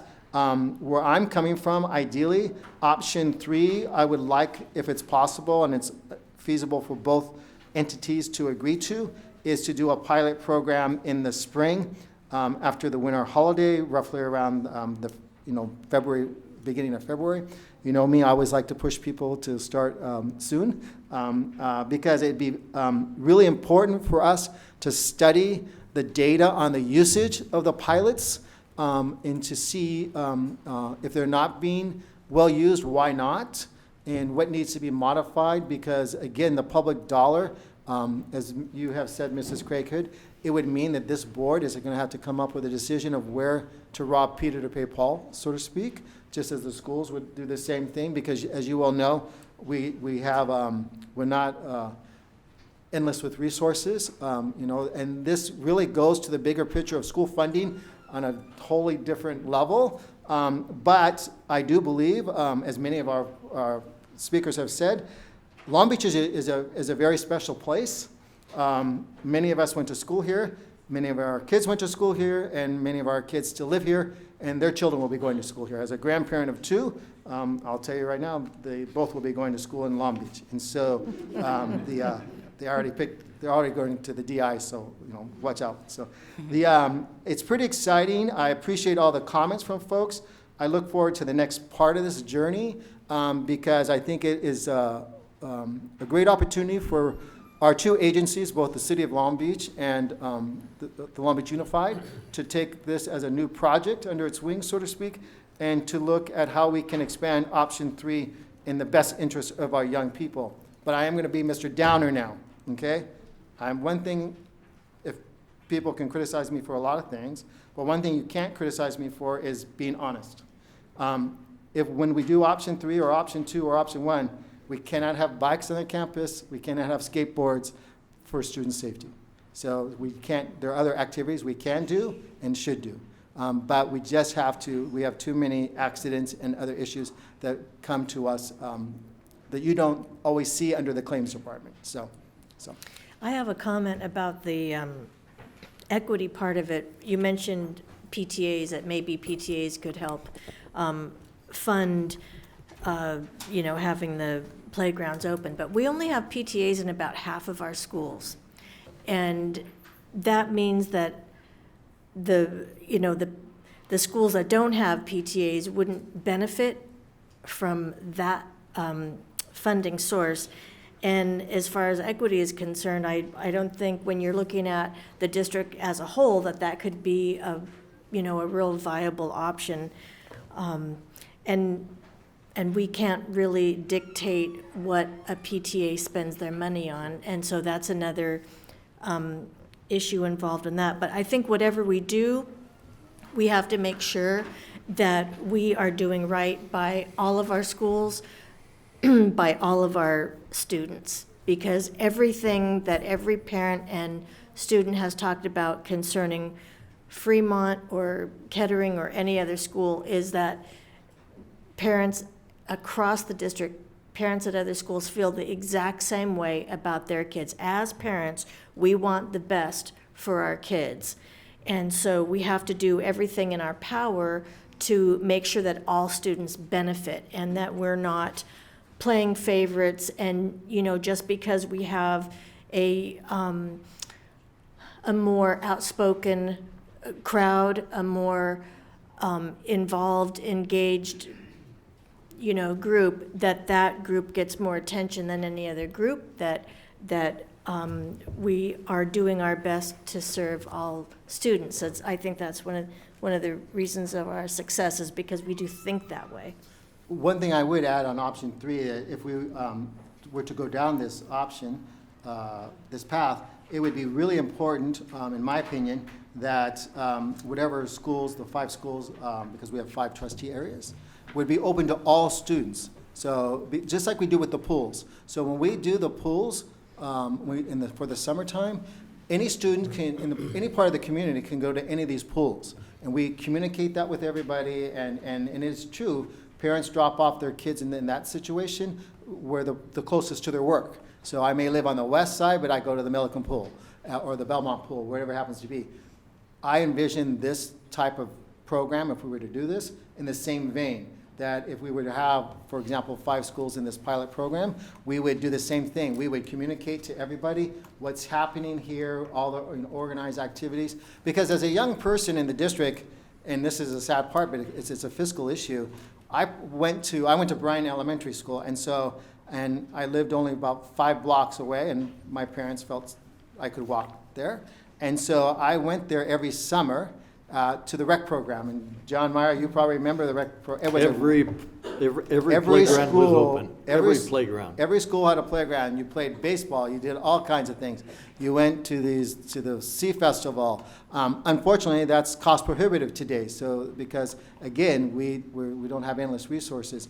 But the issue is, if we were to do this type of option, we would again communicate to everyone what is available to our young people. The same way we do with ethnic studies. So again, it's about equity, making sure that, and if this were a successful program, it might be an issue where the board rotates the schools in the open, weekends. So it's not always the same school. Do you see what I'm saying? Because not everyone can go to the school based on, transportation needs and other issues. Mr. Superintendent. Mr. Superintendent, I'd like to thank Susie Price for being here tonight, and I think she offers hope for a collaboration with the city. to jointly work together on opening some playgrounds in a joint program. The city's a great partner. Yeah, really. And as you mentioned earlier, when the Recreation Commission was alive and well a number of years ago, every single playground was open every weekday during the summer. Massive softball and volleyball, all kinds of programs. So I'd like to see the city step forward and help us in this. I have one question before I share some thoughts. Thank you for putting this together. It's extremely helpful.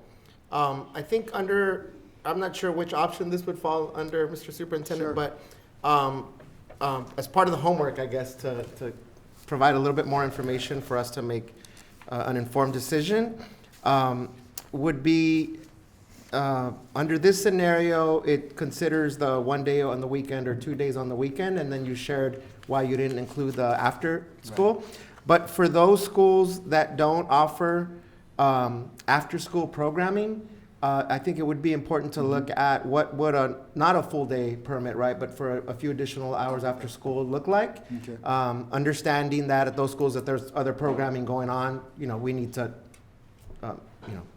take that into consideration. All right. So could that be part of what you include for homework? And then some initial thoughts from just based on what you shared. So this is the part where I can't take away that I'm a parent of a student in our district as well. So her favorite parts of the day include playing after school, right, at the school that she attends. And I also want to be very cognizant that the last 2 weeks, you put it very eloquently, Board Member Kerr, have been very difficult and very sad in our communities. So this is where schools and our district, again, can be a leader, as many of our folks refer to. Schools are not just places of enlightenment. Schools are not just places where we uplift academics and academia. Schools can also be places of healing in many ways. And I firmly believe, as many folks articulated, and I know our district shares these same values, that we understand that schools are also part of the community building blocks. Unfortunately, we live in very different times than when you went to school at Bryant, Mr. Superintendent, or even when I went to school. I played every weekend at my elementary school, not so long ago, but after you. And this is what I want to share, really. Being equitable requires resources. And in a scenario where we don't have unlimited resources, then we need to prioritize in what areas that equity pays off with respect to our mission as a school district. So it's not just about saying we want to be equitable, right? That there are resources that are needed to be equitable and to advance equity. So with that in mind, I think keeping schools open, particularly playgrounds, right, over the summer, you mentioned programming over the summer, after school, and on weekends, I firmly believe that that's the best case scenario.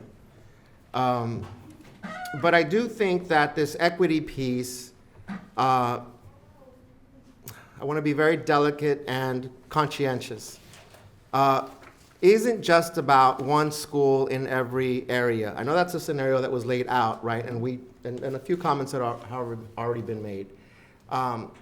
It's also about recognizing that not all places in our school district or in our cities have other safe places in the community, not just playgrounds and parks I'm talking about here, but even just walking back and forth 5 blocks is different today, Mr. Superintendent. And I know you didn't mean it in that way, but I think not everyone has the same sense of what it feels like to be safe in a neighborhood, that even at your park, it's not safe to be at, right? So I think it magnifies to me, if we're gonna throw around words like equity, that even having one school open in one of each of our areas, there's a different consideration for what we're gonna look at for those schools, right? So I do appreciate the time and effort and research that it took to do a half-mile analysis.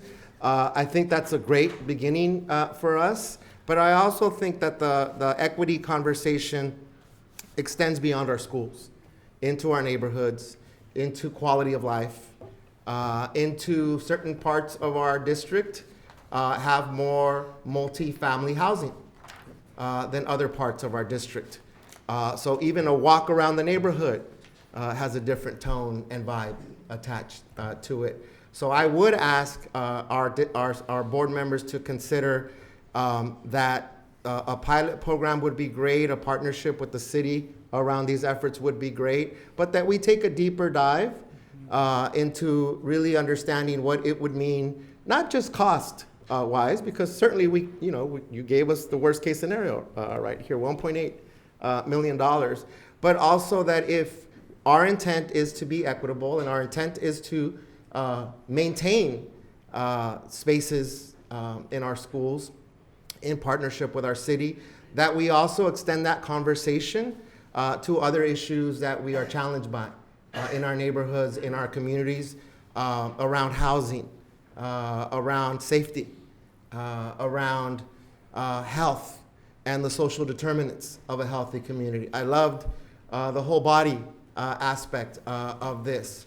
But that has different meaning, different tone, different perspective at a different neighborhood, right? So for all the work that can be done in putting up fences and taking down fences, that's not what we're talking about here. It's a broader conversation around what we mean by keeping a school open and what time, because we could have a school open, and some of us know in what neighborhoods. That doesn't mean that that school, after hours or on the weekend, is safe or will be safe. So I know that we need a little bit more information, Mr. Superintendent. I appreciate it. I totally favor and would support a pilot, but I wouldn't want it, and I know you didn't say it this way, and I know we wouldn't discuss it this way, to just be an arbitrary, we're gonna pick one school from, and I know that, but I want our community members here, our community members watching, to know that it's not just, hey, let's model after this school, or let's use the half-mile perimeter as a basis for understanding the context of what it means to keep a school open, not just the cost piece of it, but what it means for our communities, given the landscape of the issues that we outlined. So from a values perspective, fully supported. From an implementation perspective, I think we need more information. Mr. And I just want to clarify, the cost that we talked about was for option 2. We don't truly know what the cost for option 3 is, right, because we have to do the homework. Right, right. But again, that conversation with either Parks and Recs. Last thing I want to say is the community partnership piece extends to our nonprofit organizations, right? This is an opportunity to explore. Yeah, it's fine to have a school open in those areas where kids are already going to play and hang out, but how awesome would it be to be also able to offer programming there? Exactly. And it doesn't necessarily just have to be the district offering that programming, right? So this is where, again, our community groups, our nonprofit organizations can also leverage their resources around additional programming that we may not have even thought of up to this point. So thank you. And I thank you to my colleagues for their remarks. I echo most of them, all of them, and then just add a few more. I also want to thank Councilwoman Price for her support and partnership today, and all the city council members and the mayor's office who we've been in communication with. I know I've been in communication with about this issue for several weeks back and forth. So I want to acknowledge that the city is an incredibly strong partner. They always have been. The joint use agreement has been alive and well, and we know that the current overarching umbrella joint use agreement is in current negotiation, and it's something that we've been following and going back and forth on for many, many months. And we know that when that comes to completion and our security work is done, that this robust conversation then takes on a different tone. It becomes about what some of our options might be, what our next steps are to do joint use with the district and Parks and Rec. So I appreciate the acknowledgement that we'll do more homework on what that looks like, committee members, how we'll make those decisions. I heard a little rumbling around the still no bikes and skateboards issue on the campuses, and I understand that. I was a mom in this district for 17 years with 3 kids who live close to an elementary school. I understand the place of community that our schools are. I know that I have friendships in this world that began the second day of kindergarten, dropping off, and that they continue as our kids go to college together. And it is more than just a place of learning. It is a place that we come together, and I think we try hard to have community schools and after-school programs and do the work while acknowledging that the world we live in is different, and what safety looks like today needs to be different than it looked like 10 years ago, 20 years ago. So I look forward to us continuing to do work and potentially bring this back in December a little more fleshed out about what option 3 is. Ms. Craighead, I appreciate your comments about the PTA. My schools that my children went to were fortunate enough to have PTAs, and I understand the valuable tool that is to provide extras for students. But my heart breaks a little as I look at my list of schools and realize that only 2 of the schools I think that I represent have PTAs. And so the choice for them to use their own dollars to fund something like this would have to come from academic supports, social emotional supports, and they would have to choose. And what they would choose is to do what's in the best interest academically and social emotionally for our students, because that's our charge as public schools. And I think that's the difference between the acknowledgement that this is a school playground and not a public park, and that those are different. I also want to acknowledge the work that then Councilmember Lena Gonzalez, now Senator Gonzalez, did around park equity. They didn't talk as much about open space in the context of the city, but they talked deeply about programming and the inequities that happen in different parts of the city. And when you look at the dollars and the hours spent of park programming, it's a stark chart. I represent an amazing community north of the 405 freeway. And when I look at this list, so one of the things that I did for my homework also was to look at my schools, plot them on a map, and see what the access for park space was for them. I have one school that's fortunate to have a park 0.2 miles from them. It's 1.12 acres. I have another school that has a park within a half a mile of them, and it is 6.1 acres. But in their half a mile walk, they have to walk under a freeway to get there. So and Board Member Benitez, you acknowledge this, that this looks very different in our very different, beautifully diverse community that I love. We talk about Long Beach being a big city made up of neighborhoods, and this kind of information looks different for different families across the community. And I take that piece of equity so to heart, and I don't throw that word around easily. So as we move forward on what the potential is for this, understanding that it isn't necessarily about those random spots, and it isn't just about things being equal. It is about restoring justice to communities who have been without space for decades in some cases, and giving those communities, some of my schools that have been closed for 25 years, an opportunity to be part of something like this. Because it's not just about equal, it's about giving back and building back up communities that have lost out for a lot of years for me.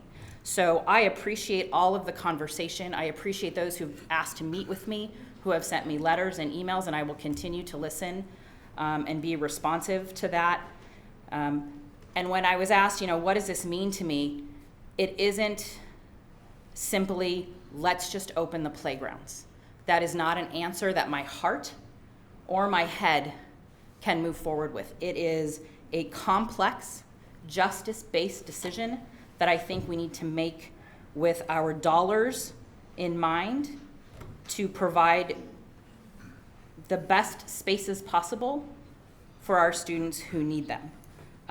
So I look forward to continuing the conversation.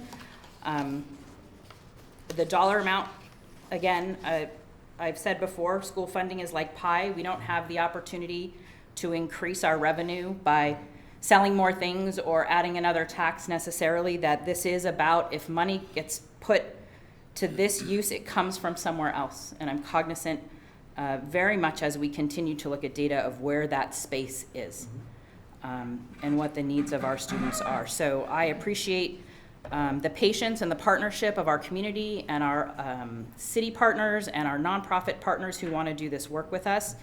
And I know it's not what people want to hear, but for me, this is a long-term conversation. This is, we need to come back next month and talk about some more things. February, that's, as always, an aggressive timeline from you, and I appreciate that we might look at doing something as early as that. But I am very aware that I want to get this right. So thank you. Chris, thank you so much for starting off this discussion. We appreciate it. Any other questions before we move on? Okay. Board meeting schedule. Just a little background on what that's about, Chris. Yes, we had to make some changes, and you can see them highlighted in the bold here. And so we just wanted the board to adopt the new schedule. Okay. Can I get a motion? Move to approve change in schedule. Second. Discussion. All in favor? Aye. Opposed? Abstain? The motion is approved unanimously. Board Policy 1312.3, uniform complaint procedures. Just an update. Yeah, this is, both of these policies, this one and the one on English language learners, are being revised to meet the new requirements of state law, basically. Move approval? Second. Discussion. All in favor? Aye. Aye. Opposed? Abstentions? The motion is approved unanimously. Board Policy 6174, Education for English Learners. Move approval. Second. Discussion. Yeah, and Superintendent, I think you covered it in your last statement, but just so that we're clear, is it the scope of Prop 58 that required our change in this, or I mean? No, it's the new tests, the new standards, Got the it. cutoff scores. Got it. And you see them Okay. in the addendums in the back. Got it, okay. Further discussion. There we go. All in favor? Aye. Opposed? Abstentions? The motion is approved unanimously. We are now at report of board members. We'll go to our student board member, Cassandra. Thank you, Dr. Williams, for allowing me to speak tonight and for being a great leader for our schools in Long Beach. Good evening, everyone. My name is Cassandra Keeve. I am the Fall 2019 ASB President at Long Beach Poly High School. Poly High School is a diverse, family-oriented campus.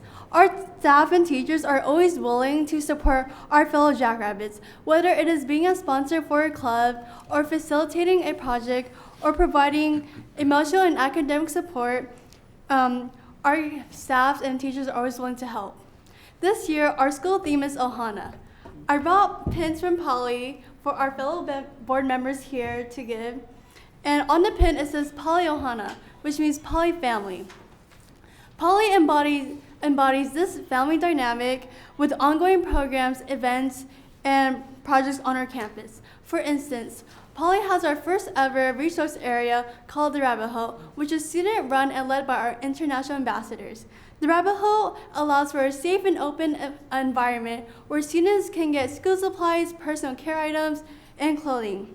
Additionally, our Poly North Camp is a human relations program that provides a safe space for sophomores to bond with one another and to embody the One Poly, One Love mindset through a series of activities, dialogue sessions, and seminars. Furthermore, this bond and sense of giving within the Poly community allows our students to feel at home on campus and thrive in academics, athletics, music, theater arts, and leadership roles in clubs and organizations. This support system at Poly allows our students to flourish. The Care Center is another crucial part of our campus, being a welcoming place where peer counselors are trained to provide comfort, support, and advice to our fellow Jackrabbits. In addition, our Student of the Month celebrations have become very popular. Our pathway coordinator, Mr. Thurman Ashley, works with teachers and administration in recognizing students at different pathways. Poly is the home of scholars and champions, and it is important that we treat scholars as such importance with the same thing as our athletics. Likewise, Poly goes above and beyond in supporting not only our own campus, but the Long Beach community as a whole. Right now, we are concluding our Thanksgiving drive in which clubs and student commission are organizing and receiving donation boxes of canned food to give to needy families and for Thanksgiving.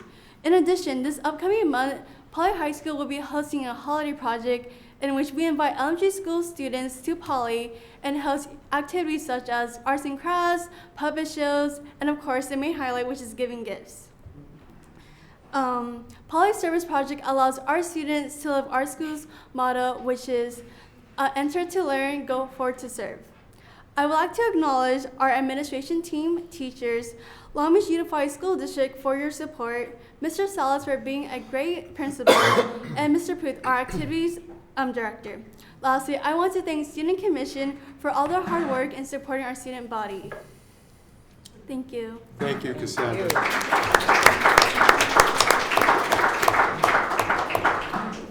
Cassandra, did you want to recognize someone? I heard a name mentioned. Did you want to?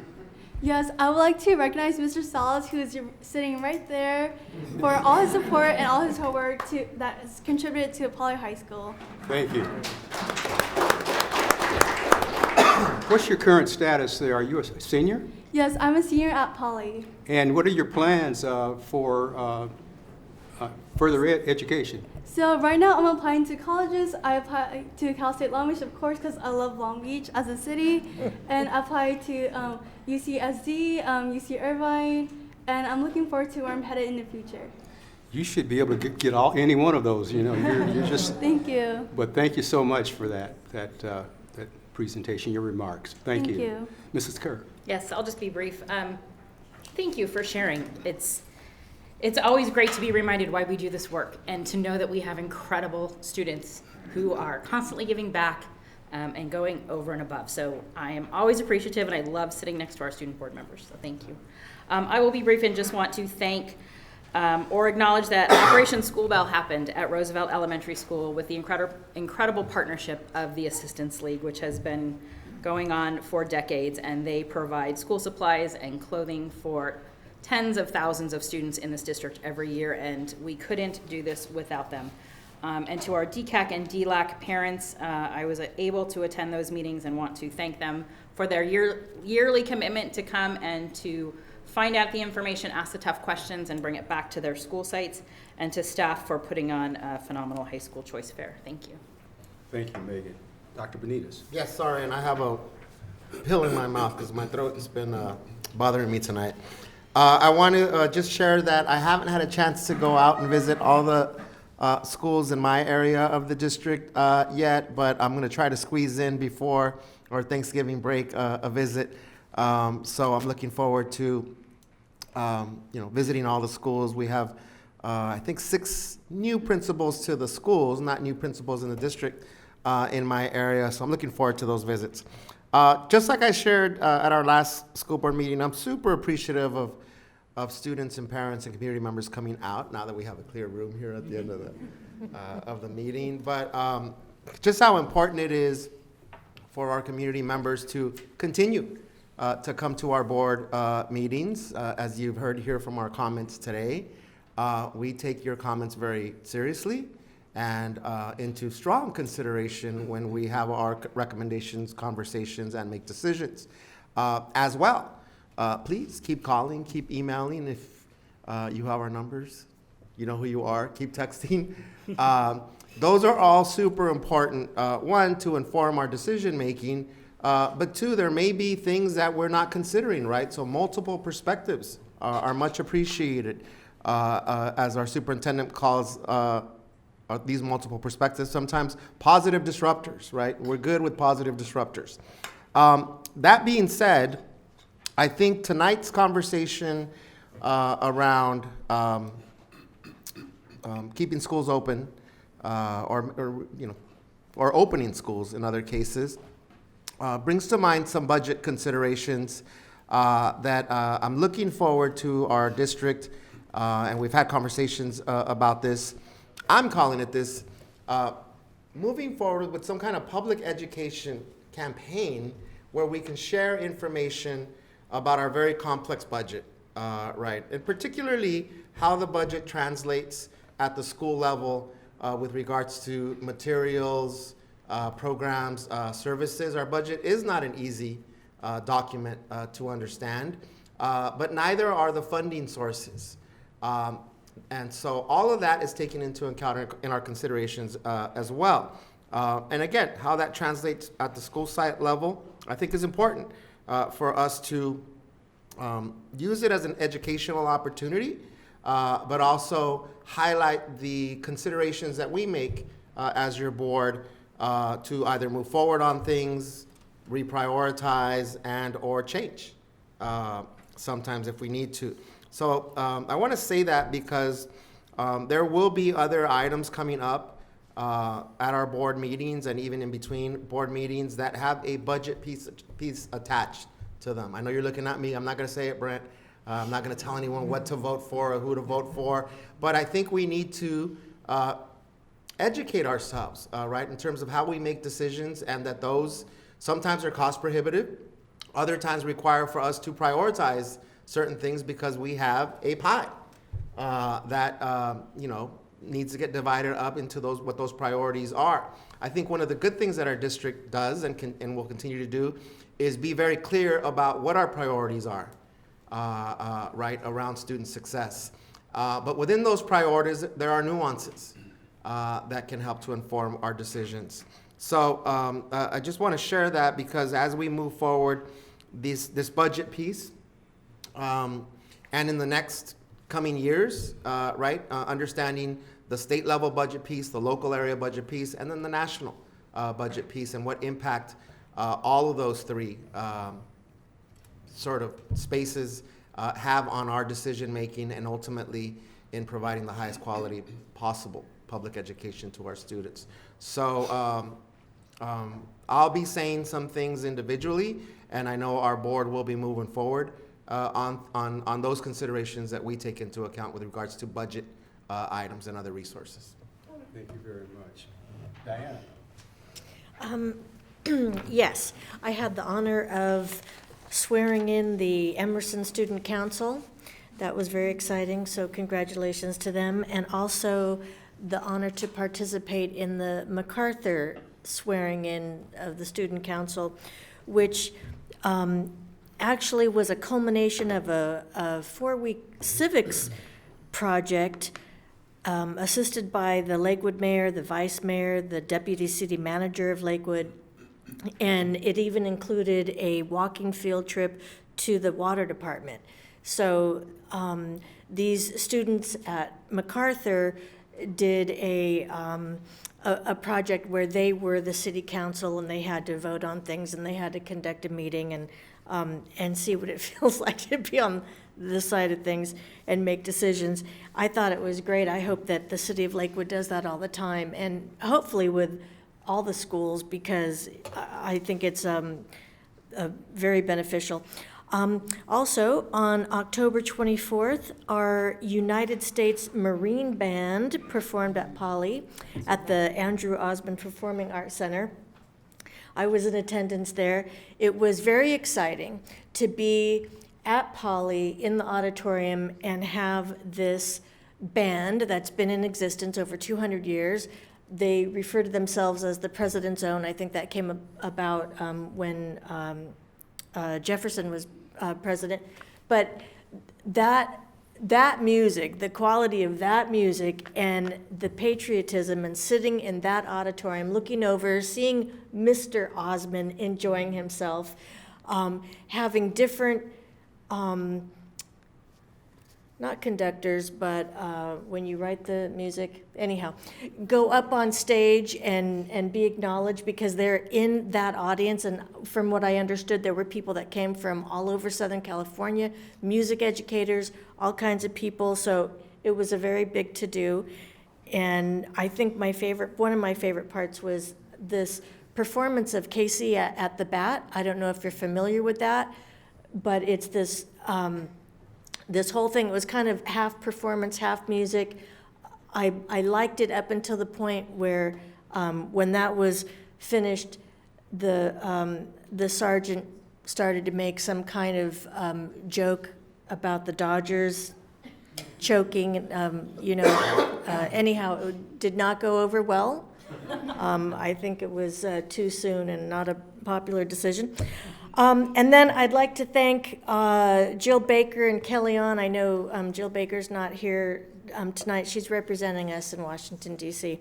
But our district hosted a 3-day conference on the Leading for Equity conference, and we had people. You're going to talk more about that, I'm sure, because you served on a panel. I didn't get to come see you that day. I came the next day, but we were hosting people from all over the United States, and I think that was a very successful event. And I'll leave it to you to fill in a lot of those big holes. Okay. Thank you very much, Mr. Meyer. Well, thank you. I too attended that collaborative, and there's so much in the Long Beach Unified School District to be proud about. But as you pointed out, Dr. Jill Baker and Kellyanne and Ed Samuels and Brian Moskowitz did a wonderful job there. I got to catch the last part of Brian's presentation and heard all of the panel discussion with Chris Steinhauser and Dr. Felton Williams and the superintendent from Chula Vista. And the issue of equity and developing strong leadership for the future attracted 29 different school districts to this conference. So outstanding work, and it was a joy to be there. Attended a couple football games, Lakewood against Compton and Wilson against Milliken. And as Chris Steinhauser will attest, Wilson never loses to Milliken. I'm sorry about that, Diana. Yeah, but Milliken was ahead at the half, right? Am I right on that? Okay. They were. That's all. Thank you very much. Thank you very much, John. Just briefly, again, I want to reiterate some of the comments that were made earlier about the Wallace Foundation site visit, Leading for Equity. Interestingly enough, I just came back into town on Sunday, looked at my computer, and saw a message from Jill Baker that I would be speaking on Tuesday, and just said, that's what happens when you leave. But in truth, and being there and listening to the discussion about our work here in Long Beach and how that work has really served our students and our community was very, very heartwarming to see people from so many places around this country who came to hear about Long Beach Unified School District. It makes a huge statement about what goes on here each day, day in and day out, and the importance of that work for our kids. I also wanted to just comment on Mrs. Kerr's remarks about Operation School Bell, and to see our kids receive that kind of support, the uniforms, and at this particular event, there were just more than just uniforms being handed out. They had the 2 large dogs there that you can come up and pet, and who were there for a purpose of letting kids know that, these dogs are there for a special purpose. But more importantly is the work that Operation School Bell does and its impact on this district. The fact that kids in some of our high poverty areas can get clothing that takes away the stigma of having to walk into a classroom takes that issue completely off the table by the fact of the work that they do. I can't remember the number that they said they were trying to reach. It was a huge number, and they've already done a lot over the years. Yeah, I think it's 10,000. Yeah, amazing work, and I know that has a tremendous impact in the classroom because kids are not looking at each other's clothing. They're able to focus on what's going on in the classroom. Very critical.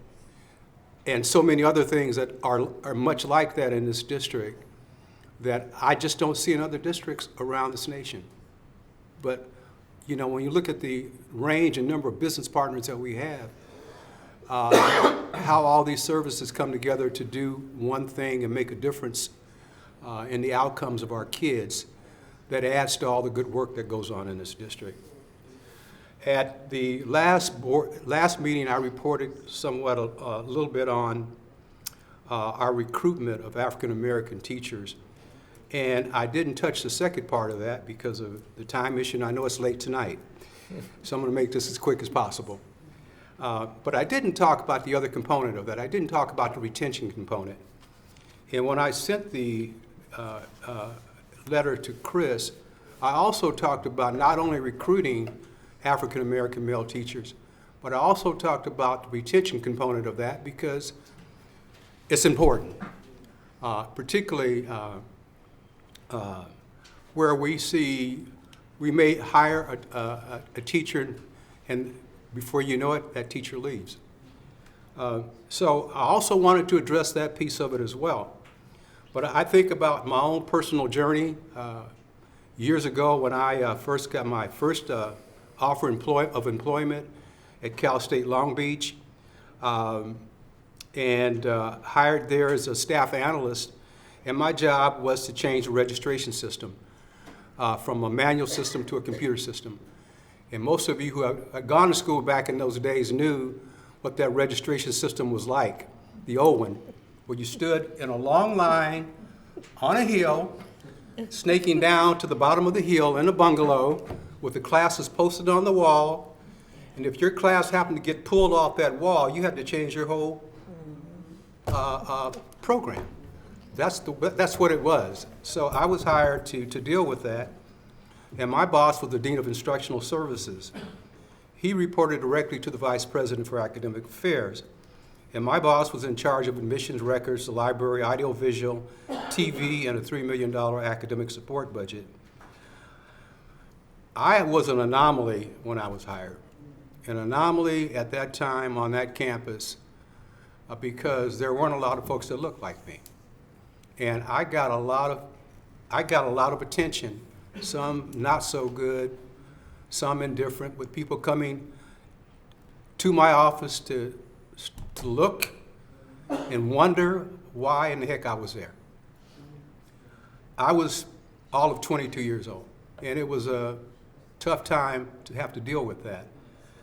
There were many times I thought about leaving. Many times I thought about quitting. But over time, that began to change as more and more acceptance came along. We had a new president, the second president in the history of that college, Dr. Steve Horn, who was there to, coming off of the Civil Rights Commission before he became president at Long Beach State, trying to diversify that institution. And he ran into a lot of headwinds from the academic senate at that time. Got a little vicious with respect to the mission that he was trying to put in place and the resistance that he was getting from the academic senate. But over time, things began to just take shape and form. As I got to know more and more of my middle management colleagues who we got a chance to socialize together, I felt more accepted at that campus. The president's door was wide open. And I know one time I felt so badly about things there, I asked if he can set up an opportunity for me to leave. And he did. He scheduled an appointment for me to meet with then Vincent Thomas, who was an assemblyman in San Pedro. And Vincent Thomas offered me a job. And at that moment, I thought I made a decision to leave Long Beach State. Something happened. We got a person there who was trying to develop the graduate program in public policy and administration. And he asked if I would stay and work with him to develop that program. I told him I would think about it. I came back the next day and I said yes. And over time, we put together the graduate program in public policy and administration. Then after that, of course, I left and went on to Cal State Dominguez Hills, where I served as assistant to the president, director of affirmative action. But I say all of this to say that that kind of experience of what I've noticed in organizations, how difficult it is for certain folks to find their footing in some of these environments, particularly African Americans. And that retention data, as we look at it, and the information that I had mentioned in my letter to Chris, really outlines some of the problems, not only recruiting, but retaining these individuals. So not only do we need to look at the recruitment, but we need to look at programs that will help keep them here. And I don't want to make a demand that I don't support. I do have some ideas about that I'd be willing to help work with and be happy to help support that. So that's my report. Superintendent's report. Yes, I just want to say a couple things. First of all, I want to thank the board for your leadership, and we have a great community. And as you said, Dr. Venus, nonprofits and the Assistance League and other organizations. And so as we go down this journey with the use of our facilities, I'm sure Long Beach, again, will be the leader of all urban places. The other part I do want to give out a shout out. I don't usually shout out on sports. I go to many, many sporting events, but Polly and Milliken made some history, water polo. So CIF wins, and so they're going into the next round. Wilson going into the next round. So water sports are alive and well. And this weekend, this Friday, we have lots of good football with Polly, Lakewood, and Wilson going on to their own divisions. And so I share that with you because it goes back to the holistic piece that Long Beach is. It's not just about academics, it's about the whole child. I was fortunate to play under Coach Meyer, and obviously I wasn't the best player in the world, or I would be doing other things today. But it was a great program, and I'm proud of our coaches, as you said, Mrs. Kerr, because it is not just the clock that they do. It really is about mentoring and mentorship and other things. So great programs to all these folks, because when I was a kid, Poly wasn't known for its water polo program. But Poly has been known for its water polo program and swim programs. Again, just showing what great things can happen in the system. So thank you. All right, thank you, Chris. We are now at announcements. Yes, I have one, if you please. Felton, you had it wrong. You didn't walk down the hill, you've walked up the hill, and you've done a great job. And in that vein, I want to call everyone's attention to the feat that will be at where it's located. Doesn't tell me where the thing is Saturday night. Is it the Hyatt? Hilton. Hilton, at the Hilton. The NACP will recognize Dr. Felton Williams with an outstanding award, and I hope that some of you folks can be there. The theme of the evening is promoting equity, justice, and courage, and I think Dr. Williams represents all of those attributes. Thank you, John. How much do I owe you for that? Any other announcements? Yes. I'm going to say something nice about Wilson, even though I had a disparaging remark over here against Milliken. Just the truth. Ooh. In the interest of time, the Wilson PTSA and this school district will be presenting a documentary called Love Them First, and it's based on a inner city school in Minnesota. I think it's Minneapolis. And it's going to be Saturday, November 16th, 11 o'clock at the Art Theater. Tickets are available at the Art Theater website, the Wilson School Loop website, go to Parent Involvement, and Wilson PTSA Facebook page. They are welcoming donations of $5, although it is free. You just have to sign up because it's limited space. But the documentary is called Love Them First. And from what I understand, it's very impactful. So maybe bring tissues, I'm not sure. Thank you, Diana. Very quick, OMS has brought on 2 student interns that will be helping with the work of OMS. Miles Womack, who's a Poly grad, and Darlene Tith, who's from Sato, a senior ASB president, will be joining OMS and supporting the work that you guys are doing. fantastic. And also, we brought someone in to handle the Long Beach Call, Director of Long Beach Call, Michelle Tomasian, who will be coming in to take over the Long Beach Call position. And Kihao, who was temporary staff, is now full-time, Kihao Fujikama. Welcome to all of those folks.